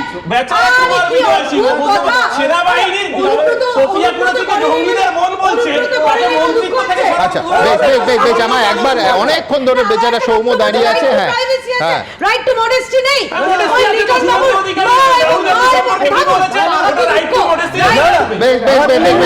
আমি কারোর কাছে না, আমি সৌম্যর কাছে যাব।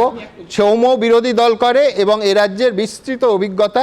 আজকে অবশ্য সৌম্যর এক সতীর্থ তৃণমূল কংগ্রেসে চলে গেছেন, কিন্তু সেই যন্ত্রণা অন্য জায়গায়। সৌম্যর এই বিষয়ের বক্তব্য জানতে চাই।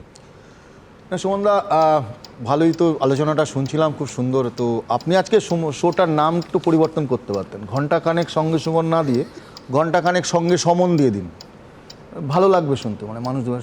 তো আপনার তো এলিভেশন হচ্ছে, মানে প্রতিদিন আপনাকে দেখে মাঝে মাঝে অনেক না, আমার একটা বক্স ফাইলে হয় না এখন। হ্যাঁ, অনেক বসে 4.5 আপনাকে দেখে এখন অনেকেই মানে 100-র উপর ভাববে যে বাপরে আপনার মুকুটে এখন কত ভালো। কারণ আমরা এতদিন ধরে গাঁজাকে স্টেজ খেতাম, এখন আপনিও খাচ্ছেন, খুব সুন্দর। যাই হোক, এখন আপনি দাদার কীর্তি নিয়ে এত বড় আলোচনা করছেন, তো ভাবতেই হয়। আচ্ছা, আপনি পুলিশকে, আমি বুঝতে পারলাম না, এই কোন বাংলার কত বড় বীরপুঙ্গব পুলিশ, বাবা বীরভূম পুলিশ, যাদের সাহায্য করার জন্য, যাদের পুলিশের পাশে দাঁড়ালো হলো, পরিবারটার পাশে দাঁড়ালো, এতক্ষণ ধরে বিতর্ক হচ্ছে কেন বিপ, কোথায় বিপ, কেন বিপ দেবেন না। পুলিশ কত এফিশিয়েন্ট ভাবুন।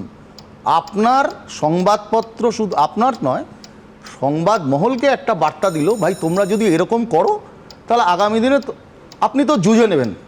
এবিপি আনন্দ বড় সংবাদ মাধ্যম, সে জুঝে নেবে। আপনি একটা ছোট ইউটিউবারের কথা ভাবুন তো, তাতে গুটিয়ে বাড়ি চলে যেতে হবে। আপনি ভাবুন তো, একটা ছোট্ট চ্যানেল, কি নামটাও আজকে বলছি না, তাকে পুলিশের থানায় ডেকে নিয়ে তাকে অত্যাচার করা হয়েছে দিনের পর দিন। অনেক খবর আমরা রাখি, কিন্তু এটা প্রতিনিয়ত ঘটে না। প্রতিদিন এইভাবে গণতন্ত্রের গলা টিপে ধরে পুলিশ। নির্দেশ কার? কালীঘাট আর ক্যামাক স্ট্রিটের নির্দেশ ছাড়া পুলিশের হিম্মত আছে, ক্ষমতা আছে, কিছু করবে, এ রাজ্যে পাতা নড়ে। আর আপনি বীরভূম ভাবছেন অনুব্রত মণ্ডলকে অ্যারেস্ট করবে? আমরা সবাই এখানে যারা বসে আছি সব মূর্খের স্বর্গে বাস করছি। অনুব্রত মণ্ডল আজকে, আরে আপনার কপাল ভালো যে আপনার বাড়ির সামনে এতক্ষণ পোস্টার পড়েনি, জাজের বাড়ির সামনে পোস্টার পড়ে গেছিল, আপনি কেন ভুলে যান? আপনার কপাল ভালো যে আমরা যারা বিরোধীরা রাজনীতি করি, তারা গ্রামে গিয়ে দেখুন হাজার হাজার ছেলেমেয়ের কাছে পুলিশকে একটু ডাইরেক্ট বলতো, তো ওকে গাঁজা কেস দিয়ে দেয়। বীরভূমের সেই ছেলেটার কথা ভাবুন যে বিরোধী রাজনীতি করে। এসপি কে ঘড়ি দেখে টাইমলাইন ফিক্স করছে। এসপি কে বলছে আমি 45 মিনিট সময় দিচ্ছি, নইলে গ্রাম জ্বালিয়ে দেবো। তো সেইটা তো আজকে নয়, অনেক দিন আগে। অরূপ তাহলে বলুক সেদিনের পরে মুখ্যমন্ত্রী কি করেছিল। এই যে অরূপ বলছে না, রাইট টু প্রাইভেসি, তারপরে ডিফামেশন, কত কথা, কত আইনের কথা বলছে। আমি ভাবছি যে তাহলে ওই চরাম গুড় বাতাসা কাদের উদ্দেশ্যে বলতো? আজকে বলতো উন্নয়ন রাস্তায় দাঁড়িয়ে আছে, আজকে এই যে ঘড়ি ধরে 45 মিনিট গ্রাম জ্বালিয়ে দাও। আরে বকটুই কাণ্ডের পরে মুখ্যমন্ত্রী কাউকে ভরসা করেননি, একমাত্র অনুব্রতকে ভরসা করেছিল। আপনি সেই রাজ্যে দাঁড়িয়ে কেন ধরবে বলুন তো, কি কারণে? ওর লিটনের চাকরি যাবে, ওর চাকরি শিগগির যাবে। আর অনুব্রত বাবু বহাল তবে তোর মাথায় অক্সিজেন যায় না, দিদির বদৌলতে আরও বড় পদ পাবে। তার কারণ এর পেছনে অনেক বড় নেক্সাস। এই বীরভূম পুলিশের একটা বড় অংশ জড়িত। এই বীরভূমের নেতারা শুধু এই কালীঘাট ক্যামাকস্ট্রিট নয় সুমনদা, এই বীরভূম হচ্ছে তৃণমূলের একটা বড় অংশ। আজকে প্রশ্ন করে যেতে চাই কেন তার বিরুদ্ধে কোনো অ্যাকশন নেওয়া যায়? তাহলে কি কোথাও এই ক্র্যাশার, গরু, বাড়ি, কয়লা ইত্যাদি টাকা পয়সা, তাহলে কি অনেক বড় নাম বলে দেবে? তাহলে কি অনুব্রতর কে পুলিশ ধরলে তাহলে আরো বড় নাম চলে? আপনি বলুন তো, এ রাজ্যে কোন নেতা আছে তৃণমূলের অরূপ পারবে রাত্রেবেলায় রাজীব কুমারকে ফোন করতে? উত্তর দিক। অত রাত্রেবেলায় কে রাজীব কুমার, কাকে এত বড়? রাজীব কুমার পশ্চিমবঙ্গ পুলিশের ডিআইজি। একটাই শুধু সৌম্য, প্রথম কথা ডিজি, দ্বিতীয় কথা হচ্ছে অনুব্রত বলছেন যে রাজীব কুমার ফোনে, মানে সেটা দেখাচ্ছেন হচ্ছে এই আইসিকে যে আমি ডিজির সামনেও তোমায় গালিগালাজ করতে পারি, কিন্তু সত্যি টেলিফোন লাইনের ওপাশে রাজীব কুমার আছেন কিনা এটা অবশ্য বোঝা যাচ্ছে না। কিন্তু আমার কথা হচ্ছে চমকাচ্ছেন, যাকে বাংলায় বলে। না, চমকাচ্ছে ধমকাচ্ছে কি করছে সেটা বড় কথা নয়। তাহলে কে রাজীব? কিন্তু তাতে অপরাধ আরো বাড়লো, তাহলে আমি ডিজির নাম করে তার অধস্তনকে আমি হুমকি দিতে পারি। আমি এই পেছনের লাইনে রাজীব কুমার না কে রাজীব সেটা বলুক, তাহলে কে? পুলিশ তাহলে কগনিজেন্সে নেবে না কেন? আজকে আপনাকে নেওয়া সোজা, একটা বিরোধী দলকে নেওয়া সোজা, একটা অন্য দলের রাজনীতির লোককে করা সোজা, সাধারণ মানুষকে কেস দেওয়া সোজা। কোথায় একটা লোক কাকে 20 লক্ষ টাকা ধার নিয়েছিল তাকে নিয়ে এসে জেল খাটিয়েছে অনুব্রত মণ্ডল। এ রাজ্যে আইনের শাসন, নিত্যানন্দ চট্টোপাধ্যায় আইনের শাসন, আর অনুব্রত মণ্ডল জেলে আমাদেরকে বোকা ভেবেছেন। যতক্ষণ থাকবে দিদির হাত ততক্ষণ অনুব্রত কখনোই খাবে না জেলের ভাত। এটাই হচ্ছে পশ্চিমবঙ্গের দস্তুর হয়ে দাঁড়িয়েছে। বেশ, আমি এখানে মামলার কথা হচ্ছে, যেহেতু এই মামলা থেকে মাননীয় বিচারপতিরা, আমি বলি না কলকাতা হাইকোর্ট না থাকলে 2 দশক এই প্রতিষ্ঠানে আমার 24 বছর হলো, তার মধ্যে এবিপি আনন্দে 20 বছর, সন্ধ্যেবেলায় খবর নিয়ে আপনাদের সামনে আসতে পারতাম না। ভাবতে পারেন এই সৌম্য যে পোডিয়ামে দাঁড়িয়ে এত কথা বলল, সেই দূরত্বের জায়গায় দাঁড়িয়ে রাজনৈতিক দলের ওরই মতো একজন মুখপাত্র একটা কথা বলেছিলেন, একটা কেস রেফার করেছেন, বুঝতেও পারিনি। পক্সো ধারা, ভাবতে পারেন তাতে আমার বিরুদ্ধে প্রথম হচ্ছে সেই মুখপাত্রের বিরুদ্ধে মামলা, দ্বিতীয় নাম হচ্ছে সুমন দে, তৃতীয় নাম হচ্ছে এবিপি হাউস।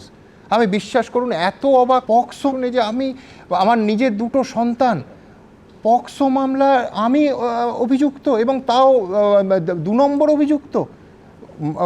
কলকাতার, ইনফ্যাক্ট গোটা দেশের বিচার ব্যবস্থা এবং কলকাতা হাইকোর্টের মাননীয় বিচারপতিকে আমার শ্রদ্ধা, যে আমি বলছি যে প্রথম শুনানির দিনই এই কেস থেকে আমায় তিনি মুক্ত করে দেন ব্যক্তি সুমন দেকে। কিন্তু আমার প্রশ্ন তা নয়, সেটা হচ্ছে যে তাতে আমার একটা বাক্য ছিল যে ও আইনজীবী পাল্টে যাবে, এই ধরনের কিছু কি করে, মানে ওখানে যদি কোনো পার্টির মুখপাত্র বলেন তিনি কোন কেস একটা বাক্যে রেফার করেছেন, ফিরদৌস অথবা সৌম্য, আমি কি করে বুঝবো? তাতে সব থেকে যেটা কলঙ্কজনক ট্যাবু লাগানোর চেষ্টা, পক্সো ধারায় মামলা করলো, এবং মানে রাজ্যের সেরা আইনজীবীরা, আই রিপিট সেরা, সব থেকে হয়তো কস্টলি আইনজীবীরা দাঁড়িয়ে ঘন্টার পর ঘন্টা সওয়াল যে কোনোভাবে ওই পক্সো মামলায় যদি আমায় অভিযুক্ত করা যায়। আবার বলছি, এদেশের বিচার ব্যবস্থা না থাকলে 2 দশক এই চ্যানেলে এবং এই প্রতিষ্ঠানে 24 বছর আমি কাজ করতে পারতাম না। আমি এইখান থেকে খুব পরিষ্কার করে, যেহেতু অনেকগুলো কথা বললো, গাঁজা কেস, না গাঁজা কেসটা অবশ্য আমায় এখনও কেউ দেননি, ভবিষ্যতের কথা কিছুই বলা যায় না, কিন্তু অনুব্রত তিনি প্রকাশ্যে গাঁজা কেস দেওয়ার হুমকি দিয়েছেন, হুমকি দিয়ে তার বিরুদ্ধে কি ব্যবস্থা হয়েছে আজ অবধি আমরা জানি না, কিন্তু এই চিঠি অনুযায়ী আমাদের বলতে হবে পুলিশ সক্রিয়। কি বলেছিলেন অনুব্রত, দেখাবো ছেলেটাকে, ওকে অ্যারেস্ট করিয়ে দেন। ওই যে মেয়েটা কি নাম, ওই আগে সেই মোটা করে মেয়েটা একটা কাপড়ের দোকানে যায়, ও বিজেপি করে, ওকে অ্যারেস্ট করে দেন, গাঁজা কেস হয়েছে। ভাবতে পারেন যে বকটুই কাণ্ডের পর খোদ মুখ্যমন্ত্রীর পাশে দাঁড়িয়ে বলছেন সুচপুরের মতো কেস সাজাতে হবে, কেস সাজানো, এবং পুলিশ সেই বাক্য, সেই উপদেশ, সেই পরামর্শ নিশ্চুপে, মানে কোনো প্রতিবাদ ছাড়া হজম করছেন। দেখুন সুচপুরে যেরকম হয়েছিল, সুচপুরের কেসটা দেখে নিন, এবং দেখে কেস এমন করে তৈরি করতে হবে পরিবারের লোকেদের কথা, পাড়াপড়শিদের কথা নিয়ে। দেখুন, ইংরেজিতে একটা কথা আছে, স্টিচ ইন টাইম সেভস 9। আমি এখনও মনে করি যে যদি 2013 সালের 17ই জুলাই যখন অনুব্রত মণ্ডল এই রাজ্যের পুলিশ, এই মমতা বন্দ্যোপাধ্যায় পুলিশ, এই পুলিশ মন্ত্রী মমতা বন্দ্যোপাধ্যায়ের পুলিশ সম্পর্কে বলেন যে কোনো নির্দল প্রার্থীকে ভোট দেবেন না, যদি কোনো নির্দল প্রার্থী বাড়িতে হুমকি দেয় তার বাড়িটা ভেঙে জ্বালিয়ে দিন, আর যদি কোনো প্রশাসন ভাবেন নির্দলকে সমর্থন করব সেই প্রশাসনের পুলিশের ওপর বোম মারুন, আমি বলছি বোম মারতে। সেদিন যদি ন্যূনতম ব্যবস্থা নেওয়া হতো তাহলে আজকের অনুব্রত ফ্র্যাঙ্কেস্টাইনের দৈত্যের মতো কেউ কেউ উদাহরণ দিচ্ছিলেন, এই চেহারায় আসতে পারতেন না। কি বলেছিলেন অনুব্রত মণ্ডল? সেই নির্দল প্রার্থীরা কেউ তৃণমূল হতে পারে না। আমাদের একটাই সিম্বল, জোড়া ফুল। কোন নির্দল প্রার্থীকে ভোট দেবেন না, আর যদি কোন নির্দল প্রার্থী বাড়িতে হুমকি দেয় তার বাড়িটা ভেঙে চালিয়ে দেয়। কোনো প্রশাসন ভাবে নির্দলকে সমর্থন করব, সেই প্রশাসনের পুলিশের উপরে বোম মারুন, আমি বলছি। 2017 সালের 15ই নভেম্বর, খানিকক্ষণ আগে সৌম্য যে ঘটনার কথা বলছিল, একজন ডিএসপি কাশীনাথ মিস্ত্রিকে এরম হাতের ঘড়ি দেখিয়ে বলছেন যে তাণ্ডব লীলা খেলে দেবো, ভয়ঙ্কর খেলা খেলে দেবো, কটা বাজে ঘড়িতে? 4:15, 7টা অবধি সময় দিলাম, 9টার মধ্যে আমি ঢুকে যাব। আইনের রক্ষক যাদের প্রত্যেককে আমরা সম্মান করি, আবার বলছি যারা আপনারা যে কোনো মিডিয়ামে এই অনুষ্ঠান দেখছেন লাইভ, যারা আমরা স্টুডিওতে আছি, প্রত্যেকে কোনো বিপদে পড়লে প্রথম ফোনটা কোনো রাজনীতিবিদকে নয়, কোনো আনারুলকে নয়, আমরা ফোন করব কিন্তু পুলিশকে। সেই বাহিনীর একজন ডিএসপি র্যাঙ্কের অফিসার সম্পর্কে কি মনোভাব পোষণ করেন এই নেতা দেখুন।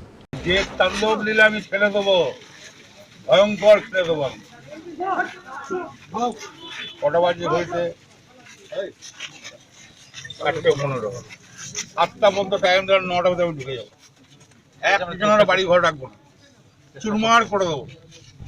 আর যাদের যাদের মোটরসাইকেল আছে নিয়ে আসুন, ইউসুফ থেকে এক ধার থেকে অ্যারেস্ট করুন, যারা মেরেছে। যারা মোটরসাইকেল আছে আমরা দেখছি, ইমিডিয়েটলি অ্যারেস্ট করুন, কোনো কাহিনী শুনবো না।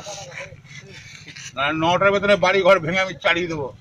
সন্ধ্যার ভেতরে যদি অ্যারেস্ট না হয় আমি অন্য ঘটনা ঘটিয়ে দেবো। অথচ এই আইন প্রয়োগকারী সংস্থার বিরুদ্ধে আমাদের মনোভাব নিয়ে এত অভিযোগ পুলিশের, এই আইন প্রয়োগকারী সংস্থা সম্পর্কে অনুব্রতর মনোভাব নিয়ে কি সত্যি কোনো অভিযোগ নেই? সত্যি পুলিশ কর্তারা ব্যক্তিগতভাবে বুকে হাত দিয়ে কথা বলতে পারবেন? পুলিশের কর্মী অফিসাররা সব স্তরের বলতে পারবেন এই কথা? আমি জানি না, কিন্তু বারবার রাজনৈতিক সমর্থন পেয়েছেন অনুব্রত মণ্ডল। স্বয়ং মুখ্যমন্ত্রী তার হয়ে সাফাই গিয়েছেন। কি বলেছেন দেখাবো। অনেকে জানেন না উনি যে সুস্থ খুব একটা বেশি নয়, ওর অক্সিজেন কম যায়। কেষ্টর উপর ওই বহুতরা প্রতিবার ইলেকশনে কেষ্টকে নজরবন্দি করে রেখে দিচ্ছে। নজরবন্দি ইজ এ ইলিগাল ক্রাইম, এটা ক্রাইম। এবার যদি করে কেষ্ট, তোমাকে আমি বললাম তুমি এবার কোর্টে যাবে এবং প্রোটেকশন নেবে। পরশুদিন কেষ্টকে গ্রেফতার করলেন কেন? কি করেছিল কেষ্ট? আমি মনে করি কেষ্টরা ভয় পাবে না। একটা কেষ্টকে ধরলে লক্ষ কেষ্ট রাস্তায় তৈরি হবে। যতদিন কেষ্ট ফিরে না আসছে লড়াই আরো 3 গুণ বাড়বে। বীরের সম্মান দিয়ে ওকে জেল থেকে বের করে আনবেন, ঠিক আছে?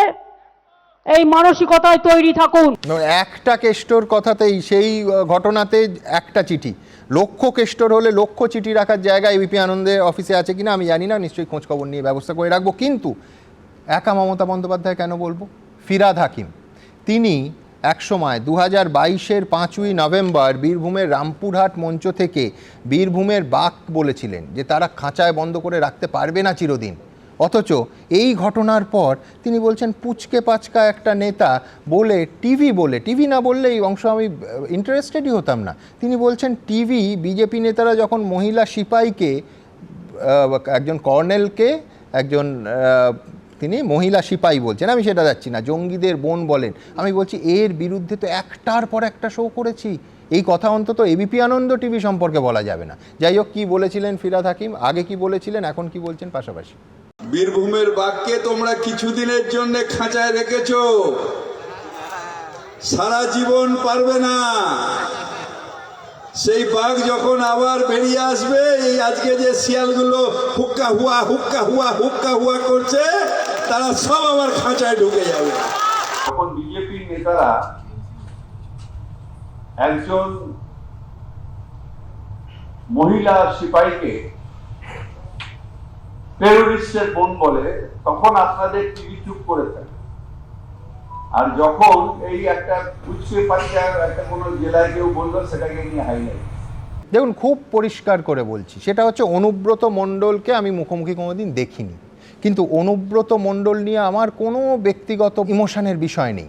একেবারে স্পষ্ট আপনাদের মনে থাকবে যখন তার কন্যা সুকন্যা মণ্ডলকে সিবিআই গ্রেফতার করলো একমাত্র স্রোতের বিরুদ্ধে গিয়ে, এবিপি আনন্দ এবং আমি বলেছিলাম যে তার কন্যাকে এটা গ্যালারি শো হচ্ছে না তো, সত্যিই তার বিরুদ্ধে প্রমাণ পাওয়া গেছে, তিনি তো পাবলিক লাইফে নেই, কোন কাগজপত্রে, শুধু কোনো একটা কি ভোলেবোম রাইস মিলের কাগজপত্রে সেটা কি তার কন্যা তাকে ঢুকিয়ে দেয়া, নাকি সিবিআই আর ওপরে যেতে চাইছে না, সিবিআই আর তদন্তে যেতে চাইছে না, অনুব্রত মণ্ডলের কন্যাকেও সেখানে সুকন্যা মণ্ডলের পাশে আমরা দাঁড়িয়েছিলাম, প্রশ্ন তুলেছিলাম, কোর্ট তারপরে কনভিন্স হয়েছেন, সুকন্যা মণ্ডলের একাধিকবার জামিন অগ্রাহ্য হয়েছে। কিন্তু আমি বিষয়টা খুব স্পষ্ট করতে চাই যে একেবারে একজন মানুষ, তিনি আইন, প্রশাসন, পুলিশ, বিরোধী, গাঁজা কেস সমস্ত বলে পার পেয়ে যাবেন। গণতন্ত্রে এই জিনিস সম্ভব নয়, তাতে যদি একজন সুমনদেকে জেলে ঢুকতে হয় তাহলে ঢুকবো, কোনো অসুবিধা নেই। শুভময় মৈত্র কী বলছেন?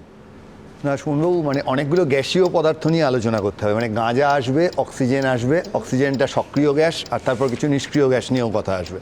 প্রথম হচ্ছে যে গাঁজা কেস রাজনৈতিক নেতারা, বিশেষ করে বিরোধী রাজনৈতিক নেতাদের খেতে হয়, কিন্তু তা বলে পশ্চিমবঙ্গের সমস্ত মানুষ যে গাঁজা খাচ্ছেন সারাক্ষণ এমন তো নয়। ফলে একটা প্রশ্ন কিন্তু থেকেই যাচ্ছে, এই যে প্রথম যে অডিওটা এলো একজনের কাছে এবং সেখান থেকে বাজারে বেরোলো একটা প্রশাসনের একজনের সঙ্গে কথোপকথনে, এইটা বার করার পেছনে নিশ্চয়ই কোনো একটা রাজনৈতিক বুদ্ধি আছে। সেটা তৃণমূলের হওয়ার সম্ভাবনাই বেশি, নিজেদের মধ্যে তাদের যে অন্তর্দ্বন্দ্ব তার নিরিখে, এছাড়া অন্য রাজনৈতিক দলও করতে পারে। দ্বিতীয় হচ্ছে অক্সিজেন কম নিয়ে আলোচনা বারবার হয়েছে, এবং কিন্তু আপনি নিষ্ক্রিয় বলেছেন আর কি, এবং এই আইআইটির রেজাল্ট বেরিয়েছে, আমি আবার মুখস্থ করছিলাম গ্রুপ 18 যে পিরিয়ডিক টেবিলে নিষ্ক্রিয় গ্যাসগুলোর কথা, হিলিয়াম, নিয়ন, আর্গন, ক্রিপ্টন, জেনন, র্যাডন, এখন এইসবও পুলিশ, প্রশাসন, তৃণমূল নেতা, শাসক তারা করছেন কিনা। তৃতীয় হচ্ছে কম্পিউটার সায়েন্সের যে ইতিহাস, সেই ইতিহাসে তৃণমূল কংগ্রেসের ভালো অবদান আছে। কারণ দেখুন, ইন্দিরা গান্ধীর এমার্জেন্সির সময় সেই সময় তো এত কম্পিউটার ছিল না, অডিও ভিডিও মিডিয়া ছিল না।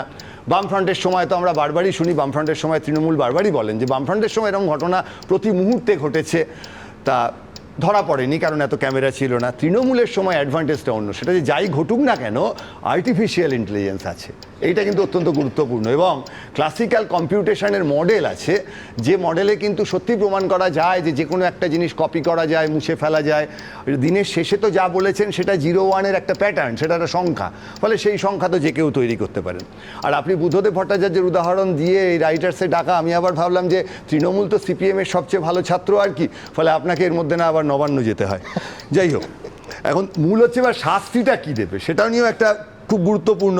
সেটা হচ্ছে সম্পাদক খবর, সে তো কবিতার মতোই আর কি, ফলে শাস্তিটা দেখলাম যেসব লোকে পদ্য লেখে তাদের ধরে খাঁচায় রেখে কানের কাছে নানান সুরে নামতা শোনায় 100 উড়ে। কবিতা, প্রচুর কবিতা শুনতে হবে আপনাকে, কিন্তু সাবধানে থাকবেন।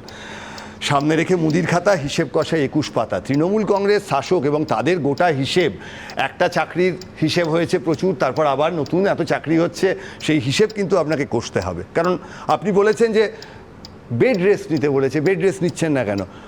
উনি বেড রেস্ট নিচ্ছেন না বলে তো বেড রেস্ট নেওয়াটা মিথ্যে হয়ে যায় না, বেড রেস্টকেও নিতে বলেছেন, উনি নিচ্ছেন না। দ্বিতীয় প্রশ্ন আসছে, আজকেই চিঠিটা এলো কেন? আমি খুব ভাবার চেষ্টা করছিলাম যে কোন সংবাদটা ঢাকা দেওয়ার জন্য এটা হতে পারে। সেটা একটাই হতে পারে, অভিষেক বন্দ্যোপাধ্যায়ের সঙ্গে রাহুল গান্ধীর বোধহয় একটা আজকে কথোপকথন হয়েছে সামনের 2026 বিধানসভা নির্বাচনে, সেটা অবশ্য তৃণমূল কংগ্রেস অফিসিয়ালি ডিনাই করছে, এরকম একটা কথোপকথনের কথা আমরা শুনছি। আর এই যে অ্যাডভার্টাইজমেন্ট হচ্ছে অনুব্রত মণ্ডলের তৃণমূল কংগ্রেসের, তা অ্যাডভার্টাইজমেন্ট তো সব সময়ই ভালো, এবং যে কথাটা বারবার উঠে আসছে যে পশ্চিমবঙ্গে এই frying pan to fire, Anubrata Mondal থেকে কাজল শেখ, এই ধরনের একটা গোটা রাজনীতিটাকে এই জায়গায় পৌঁছে দেয়া। তবে তৃণমূল কংগ্রেসকে দিনের শেষে আবার ধন্যবাদ, এই ধরনের একটা চিঠি, এটা তো তৃণমূল কংগ্রেসের যে কেউ লেখেননি, তৃণমূল কংগ্রেসের সঙ্গে অত্যন্ত বুদ্ধিমান কিছু মানুষ আছেন, সেটা না হলে এইভাবে লক্ষ্মীর ভাণ্ডার, বা স্বাস্থ্যসাথী গোছের কাজ করে এবং পশ্চিমবঙ্গের সম্পূর্ণ শিক্ষিত মধ্যবিত্ত সমাজকে, যে সমাজ কিনা বামফ্রন্টের বিরুদ্ধেও প্রতিবাদ করত, তাদেরকে একেবারে মুঠোর মধ্যে রেখে এই বুদ্ধিটা যারা দিয়েছেন, সেই বুদ্ধিটায় তারা একটা কাজ করেছেন, সেটা হচ্ছে যে আমাদের যে গণতন্ত্রের সংবাদ মাধ্যমের যে প্রতিবাদের জায়গাটা, সেটা যেমন তৈরি করে দিয়েছেন, একই সঙ্গে তৃণমূল কংগ্রেসকে সেই বুদ্ধিমান মানুষগুলো সাহস জুগিয়েছেন, তোমরা এরকমই চালিয়ে যাও, নিশ্চিন্তে 2026-এ 250। ধন্যবাদ শুভময়দা। আমি এইখানে যেহেতু শুভময়দা প্রসঙ্গটা তুললেন, কাজল শেখ বনাম অনুব্রত মণ্ডল, আমি জানি না এই জেলা গোষ্ঠীর রাজনীতির মধ্যে আমি নেই, কিন্তু পরিসংখ্যান কি বলছে দেখুন। পরিসংখ্যান বলছে যে অনুব্রত মণ্ডল যখন ছিলেন না, তিহার জেলে ছিলেন, তখন কিন্তু নির্বাচনে তৃণমূল কংগ্রেসের ভোটের শতাংশ বেড়েছে, ভোটের পরিমাণ বেড়েছে। আমি বলছি অনুব্রত মণ্ডল, কেউ বলতে পারেন এত সাপোর্ট পাচ্ছেন তার কারণ উনি অপরিহার্য। সত্যিই কি অপরিহার্য? আর তো জেলা তো এখন একটা কমিটি চালায় দলীয় স্তরে বলে আমার ধারণা। এখন তো জেলা সভাপতি অনুব্রত মণ্ডল নেই, বিশেষ করে সেই সময়, যে সময় তিনি জেলবন্দি, সেই সময় তাহলে তৃণমূলের সমর্থন বাড়ল কী করে আমি জানি না। কিন্তু এই ইকুয়েশনে আমার পরের প্রতিবেদন যে এখন জেলায় এই গোষ্ঠী রাজনীতি, গোষ্ঠীদ্বন্দ্ব, এই ঘটনার প্রেক্ষিতে ঠিক কোন দিকে ডালপালা মেলছে সেটা দেখাতেই যাবে। দেখুন, আগামী দিন আমরা কাজলদার নেতৃত্বে বনগ্রাম অঞ্চল তৃণমূল কংগ্রেসের হয়ে লড়বে। বীরভূমে কি দিনে দিনে অনুব্রত মণ্ডলের পায়ের তলা থেকে রাজনৈতিক জমি সরে যাচ্ছে? উল্টো দিকে কাজল শেখের রাশ ক্রমশ চওড়া হচ্ছে। পুলিশকে কদর্য ভাষায় হুমকি দিয়ে ইতিমধ্যেই বিতর্কে জড়িয়েছেন অনুব্রত মণ্ডল। তৃণমূলের অন্দরেও অনুব্রত বিরোধিতার সুর চড়া হচ্ছে। এই পরিস্থিতিতে বীরভূমে অনুব্রত ঘনিষ্ঠদের একাংশ কাজল শেখের দিকে সরতে শুরু করেছেন। কেষ্টতার অনুগামী ছিলাম আমরা। বিগত এক মাস থেকে পঞ্চায়েতের সাংগঠনিক বা প্রশাসনিক কাজকর্ম নিয়ে কেষ্টতার কাছে বারবার গেছি আমরা বনগ্রাম অঞ্চলের পক্ষ হইতে, কিন্তু আমরা বারবার যেও কোনো কাজে সুরা হয়নি বা আমরা অপদস্থ হয়েছি।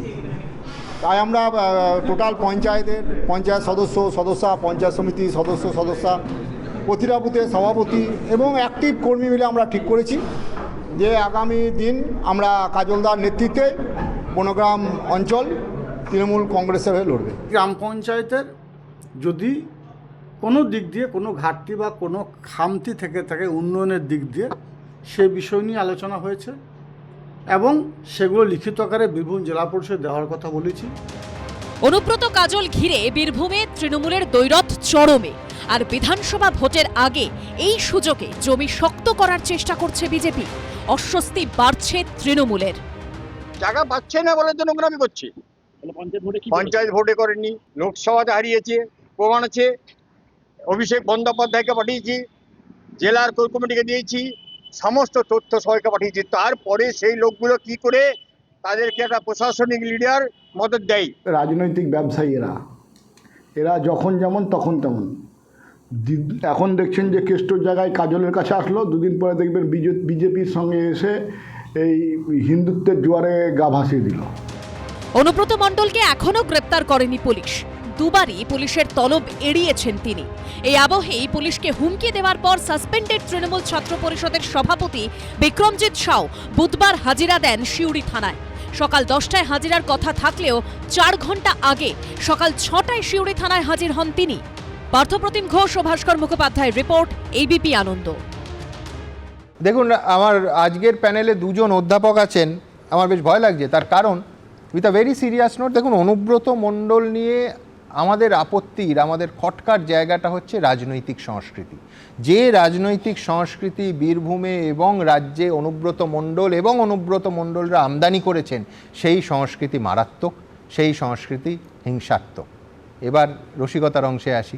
কেন অধ্যাপকদের নিয়ে আমার ভয় এই জন্য যে অনুব্রত মণ্ডলের কিন্তু একটি জীবনী আছে, অনেকেরই নেই, কিন্তু অনুব্রত মণ্ডলের আর জীবনী আছে। তাতে লেখা হচ্ছে, কেষ্টমণ্ডল আদতে নরম মনের মানুষ, কিন্তু তার জেদ অবিশ্বাস্য রকমের বেশি। আর তার নামে মিথ্যা অপবাদ তাকে ভীষণভাবে নাড়া দেয়। ছোটবেলায় এক মাস্টারমশাই কেষ্টকে পড়াতে এসেছিলেন। কোনো একদিনের ঘটনা, কেষ্টর কোনো দোষ ছিল না, কিন্তু মাস্টারমশাই অন্য কোনো ছাত্রের করা গণ্ডগোলের জন্য কেষ্টকে দোষী ভেবে তাকে 2-4 ঘা দিয়েছিলেন। কেষ্টর বক্তব্যকে তিনি আমল দেননি। সেই মাস্টারমশাই, এইবার ক্লাইম্যাক্স, সেই মাস্টার মশাই যখন পরদিন আবার পড়াতে এসেছেন তখন দরজার পাশে দাঁড়িয়ে থাকা কেষ্ট আচমকাই সেই মাস্টার মশাইকে চড়াম চড়াম করে দুবারই দিয়ে দিলেন। এটা গর্বের সঙ্গে এই জীবনীতে লেখা হয়েছে।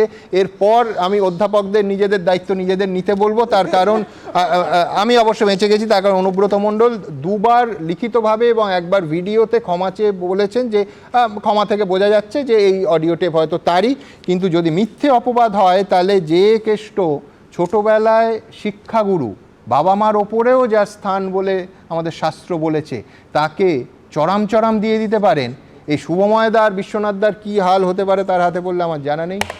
সময় শুরু। আমি অন্তত ওইরকম ছাত্র তৈরি করিনি, আমার প্রত্যেকটা ছাত্র সম্মান করে এবং আমার এই নিয়ে আমার কোনো বক্তব্য নেই। কিন্তু সুমনদা, আমি কিন্তু আজকে আমার ভীত, এই চিঠিটা সুমনদেরকে দিল নাকি মানে পশ্চিমবাংলার সমস্ত সাংবাদিকদের দিল। আমি কিন্তু মনে করি এটা পশ্চিমবাংলার সমস্ত সাংবাদিকদেরকে দিল। 352 নম্বর ধারা প্রয়োগ করে ইন্দিরা গান্ধী ইমার্জেন্সি জারি করেছিলেন। মানে সংবাদপত্রের যারা সম্পাদক ছিলেন সন্ধ্যাবেলায় নিয়ে যেতে হতো পুলিশের কাছে, একদম পুলিশের কাছে নিয়ে যেতে হতো, পুলিশ তখন ঠিক করে দিত কোনটা চলবে কোনটা চলবে না।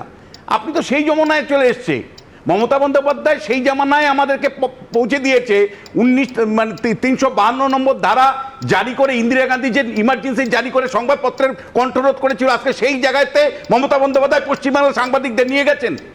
এই চিঠি সুমনদের চিঠি নয়, এটা পশ্চিমবাংলার সংবাদপত্রকে কণ্ঠরোধ করবার চিঠি।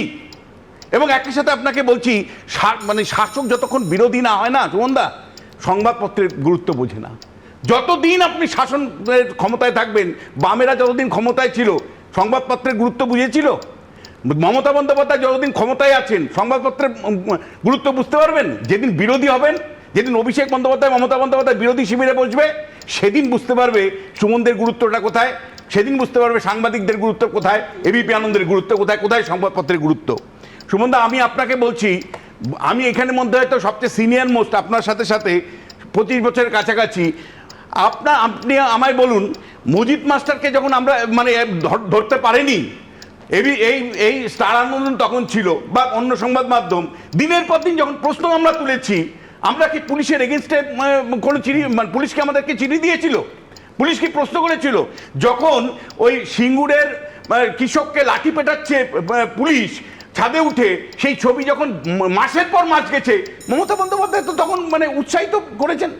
এইরকম সংবাদ মাধ্যম হয় না। মজিদ মাস্টারের সময় আমাদের এবিপি আনন্দের ব্রেক করা খবর ছিল যে সময় আলিমুদ্দিন শ্রীনে বুদ্ধদেব ভট্টাচার্য, সেই সময় মজিদ মাস্টার কি করে গেলেন পুলিশ দেখতে পেল না, কোনো চিঠি আসেনি। প্রশ্নটা হচ্ছে যে সেই সময় কিন্তু সেই বিরোধী দল মানে তৃণমূল কংগ্রেস, যখন আমরা খবর দেখিয়েছি, বিশ্লেষণ করেছি, সেটাকে তারিফ করেছে মমতা বন্দ্যোপাধ্যায়। আর আজকে যখন আপনার পুলিশের ব্যর্থতা চোখে আঙুল দিয়ে দেখানো হচ্ছে, তখন আপনার পুলিশ চিঠি দিচ্ছে। আপনি সেদিন একরকম অবস্থান নিয়েছিলেন, আজকে একরকম অবস্থান নিচ্ছেন আপনি। পুলিশ কি মানে পুলিশের একজন পরিবারের মানে গুরুত্বপূর্ণ দুজন পরিবার মানে সদস্যকে তাদেরকে অপমানিত করছে একজন রাজনৈতিক নেতা, তৃণমূল কংগ্রেস নেতা, শাসক নেতা। তা নিয়ে যখন আমরা প্রশ্ন তুলি, সেই প্রশ্নটাকে কেন তোলা হচ্ছে তার জন্য আপনারা চিঠি দিবেন? মানে কোনটা বেশি গুরুত্বপূর্ণ? যে নেতা টেলিফোন করে অপমানিত করছে পরিবারের সদস্যকে, সেই নিয়ে ন্যায় বিচারের প্রশ্ন যখন তোলা হচ্ছে, সেটাকে আপনি গুরুত্ব দিবেন, জাস্টিসটাকে অ্যাসিওর করবেন, নাকি প্রশ্ন কেন তোলা হচ্ছে তার জন্য প্রশ্নকর্তাকে, তার জন্য সেই সংবাদ মাধ্যমকে চিঠি দিয়ে অপমানিত করবেন এবং আপনার অধিকারের বাইরে গিয়ে করবেন?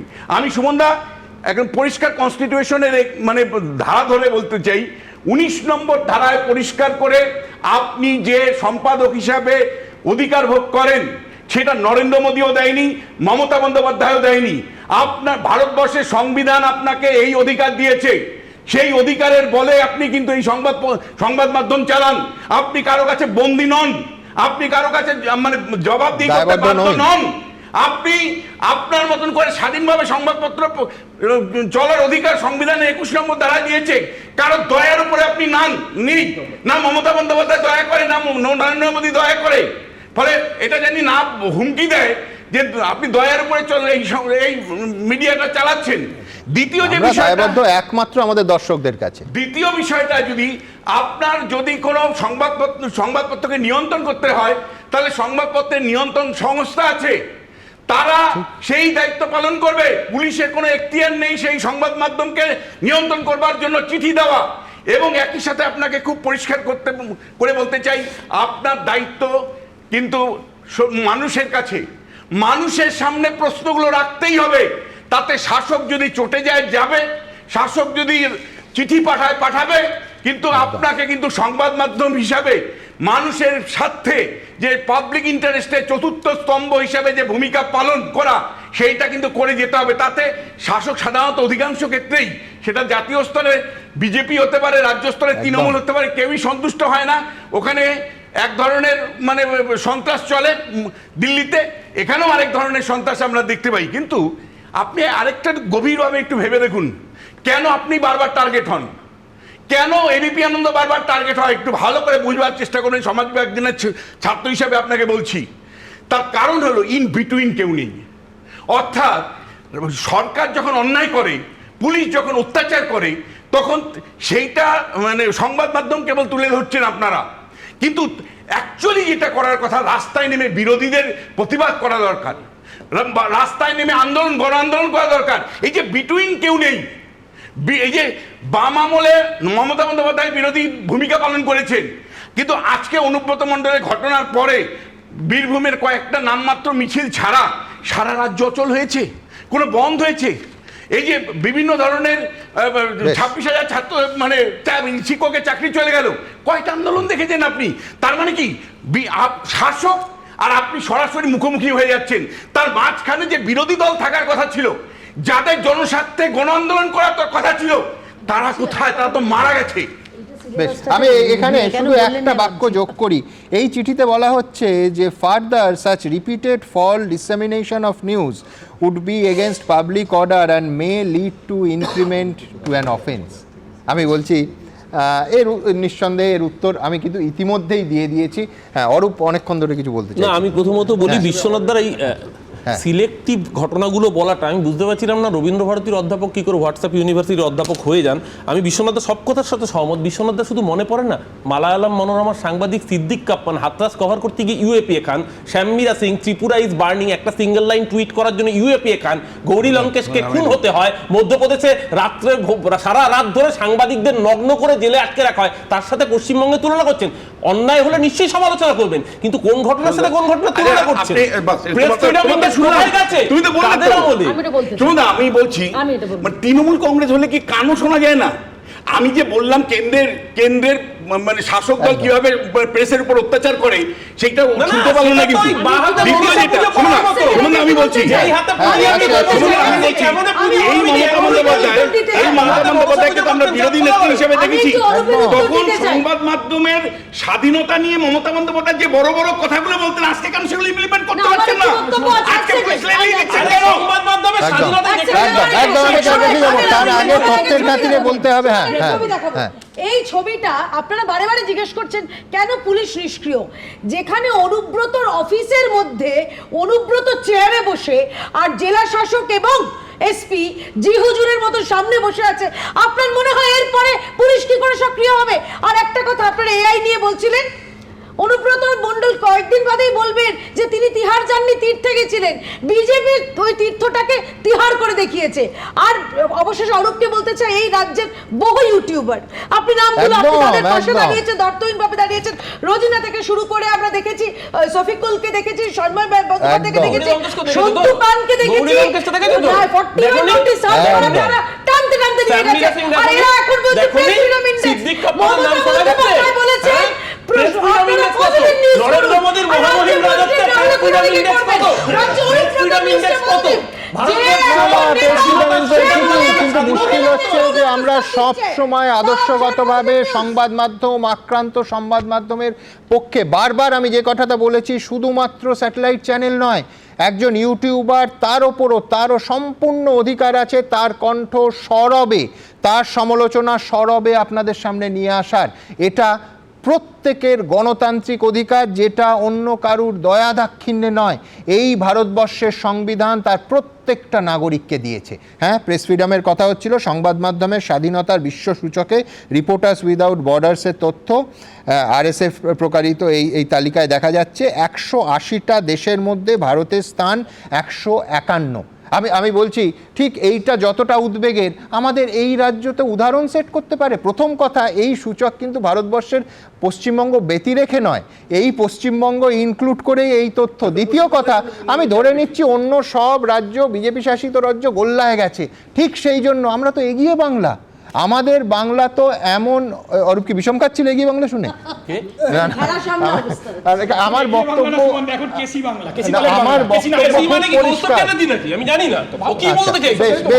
শুভময়দা অনেকক্ষণ ধরে একটাই ছোট্ট বক্তব্য। অধ্যাপকদের কথা বারবার আসছে এবং ওনার আত্মজীবনীর কথা বা জীবনীর কথা। জীবনীটা যখন ছিল তখন উনি রবীন্দ্রনাথের লেখা পড়েননি, ওই জন্যে মাস্টারমশাই বা যাকে আঘাত করার তাকেই করেছেন।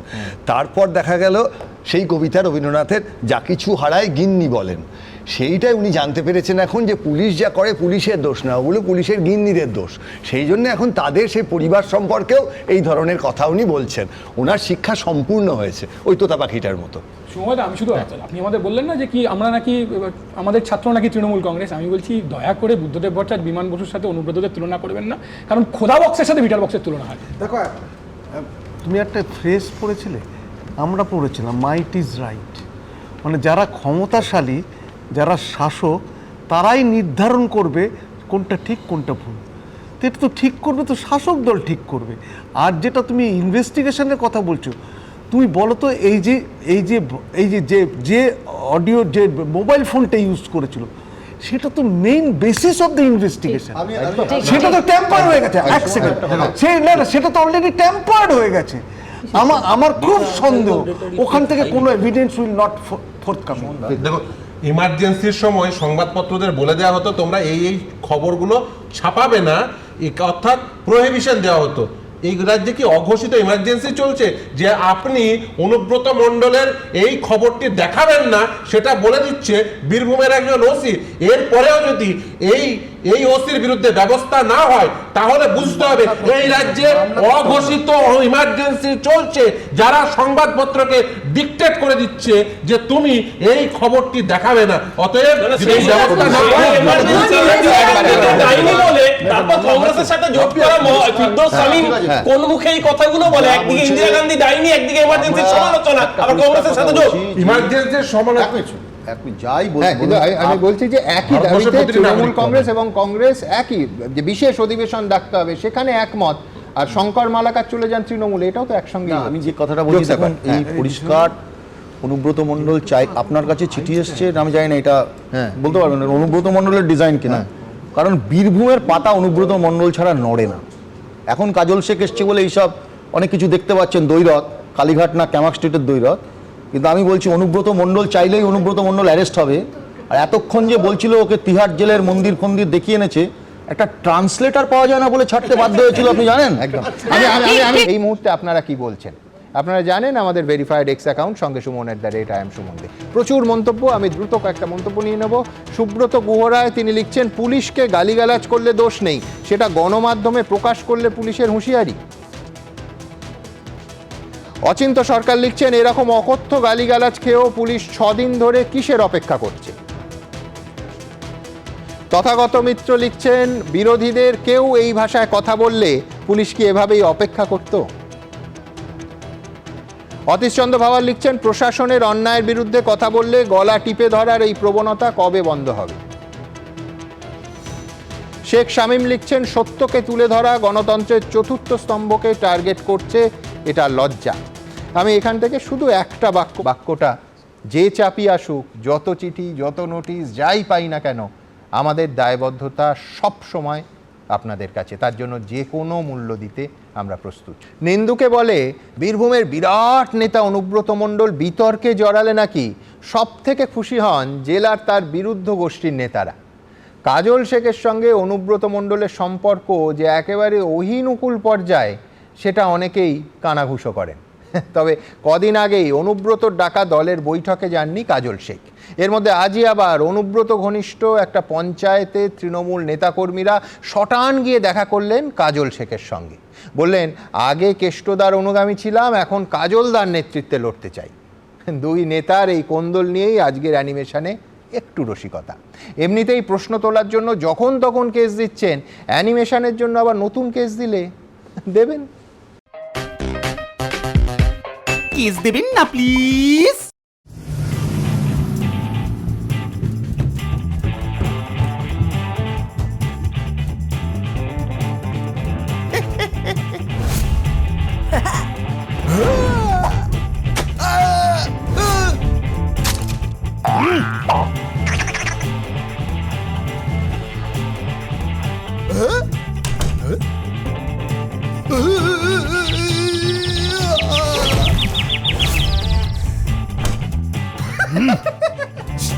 বয়স হয়ে গেছে।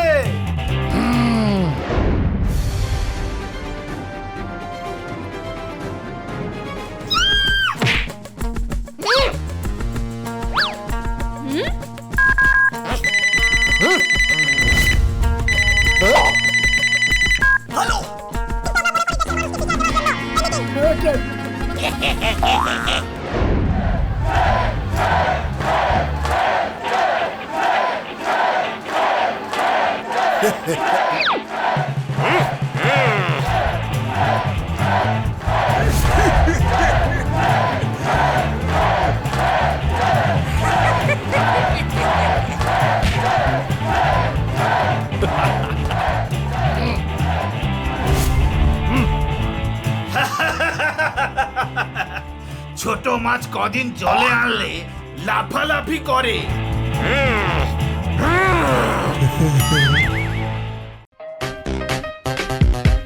কেস দেবেন না প্লিজ।